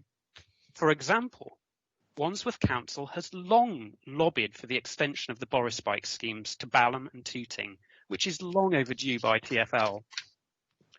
In terms of the Labour Group's amendment, personally, I think we need to keep the wording and sense of urgency in the original text. TfL needs to address the A24 problems as a priority.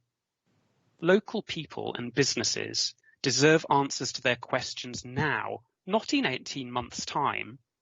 So I ask colleagues to support the motion unamended. Madam Mayor, this council has listened to the residents and businesses of Balham and Tooting. Now it's Sadiq Khan's turn to do the same. Thank you. I'm going to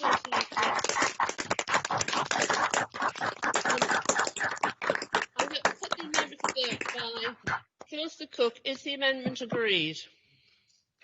Thank you, Madam Mayor. No, the amendment is not agreed.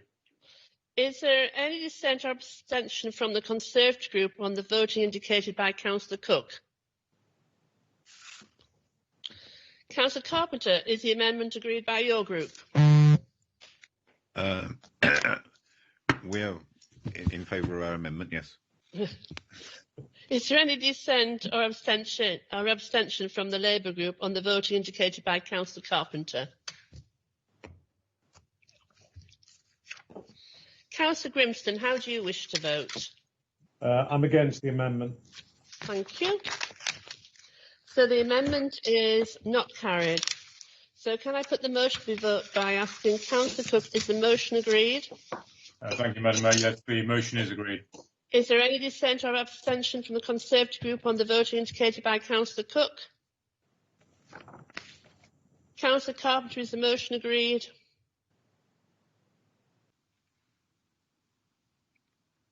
So, Councillor Carpenter, is the motion agreed? We're against the motion. You're against the motion. Is there any dissent or abstention from the Labour group on the voting indicated by Councillor Carpenter? Councillor Grimston, how do you wish to vote? I'm in favour of the motion. Thank you. So therefore the motion is carried. Yeah. Now we're not going to consider the motion Madam Councillor Mayor, Cook. Yes, may I, Councillor Cook. given the lateness of the hour, we've sat for almost 3 hours now. May I move that under the provisions of Standing Order 32, we concluded the rest of the council's business. Thank you. Seconded. Is that agreed? Agreed. Agreed. I'm afraid we always vote against this. So, Yeah, thank you, Councillor Cook. What about Councillor Grimston? Yes, I'll vote against it as well. Thank you. So we're going to go. Thank you. However, there's a majority there, so the guillotine has been accepted. So we now turn to executive report number.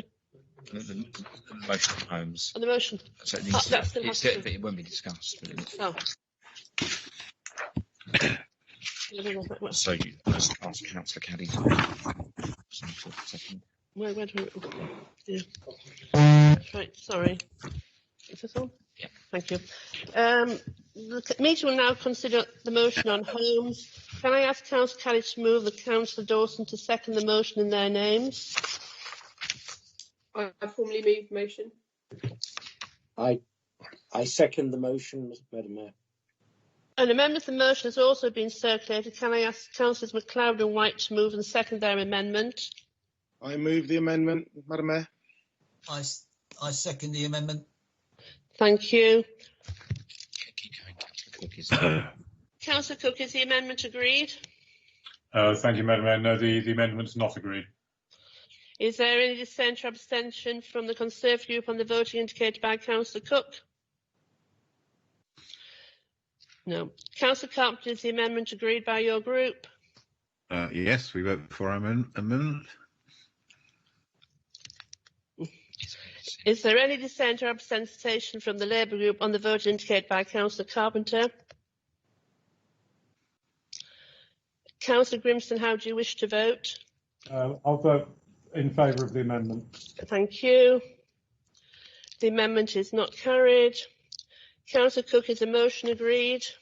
Thank you, Madam Mayor. Yes, the motion is agreed. Is there any dissent or abstention from Conservative group on the vote indicated by Councillor Cook? No. Councillor Carpenter, is the motion agreed? We're abstaining on this one. Thank you. So there's is there any dissent or they are abstaining from the Labour group on the vote indicated by Councillor Carpenter? No. Councillor Grimston, how do you wish to vote? I'll vote with the motion.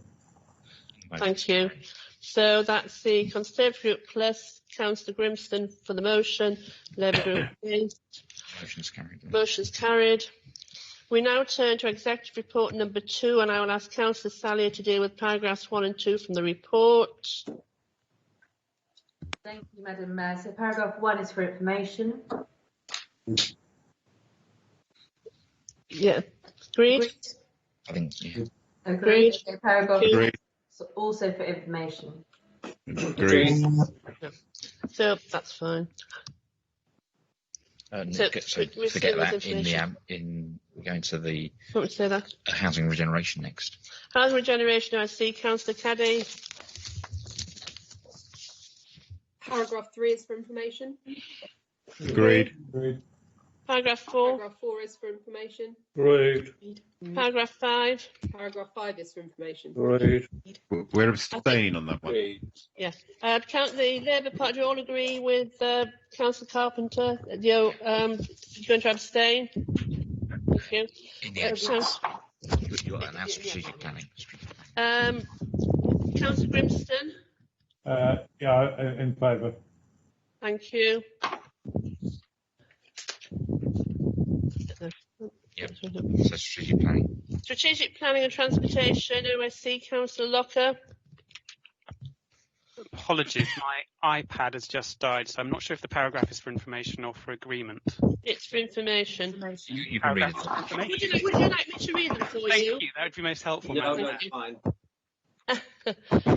6 to 10. Paragraph 6 to 10 is for information. Agreed. Agreed. Everybody agree? Thank you. Oh, I should have turned the page, shouldn't I? Sorry. 11 and 11A is for information. Agreed. Thank you. So community services. Community services, open spaces, overview and scrutiny committee. Councillor Mrs Sutters. Thank you, Madam Mayor.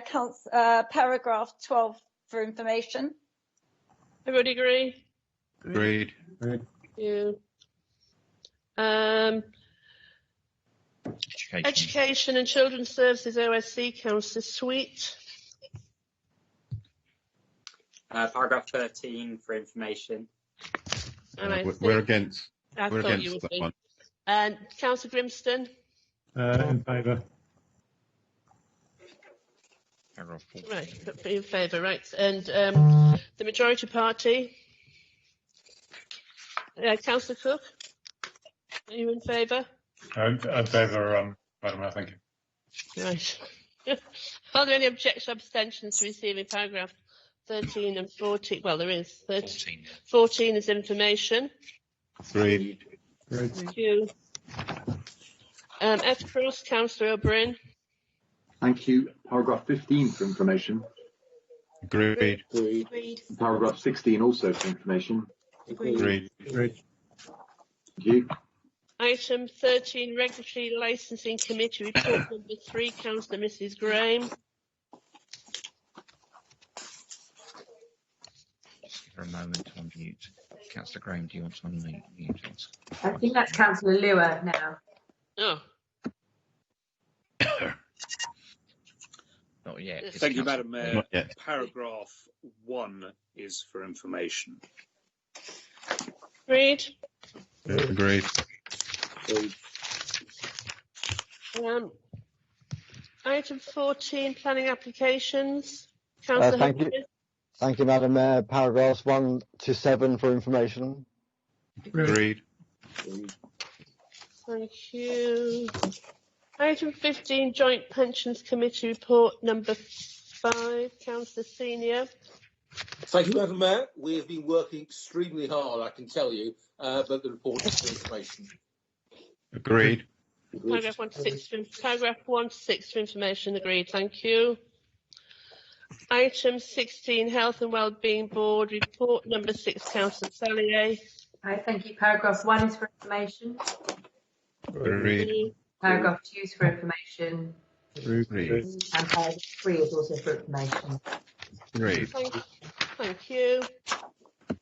Item 17, Audit Committee Report number 7, Councillor Field. Apparently. Or is that not right? Yeah, that's right. It's right, yeah. No, not yet. Not yet. Not yet. It's still Councillor Sallier. It's still me, so paragraph 1 is for information. Agreed. Paragraph 2. Agreed. Also for information. It's for information, agreed. Thank you. Item 18 is report on change to executive appointments. The next item of business relates to change to executive appointments as set out in paper number 2318. Are there any objections or abstentions to receiving this item as information? Agreed. Yeah. Item 19 is report of the Chief Executive on further proposed changes to committee membership. Paper number 2319. Are there any objections or abstentions to those recommendations? Agreed.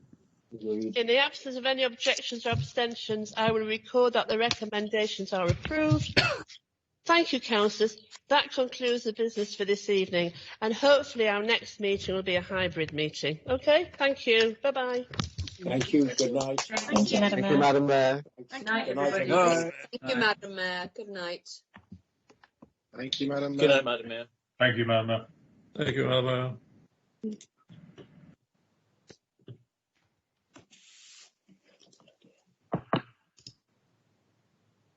Thank you, Madam Mayor.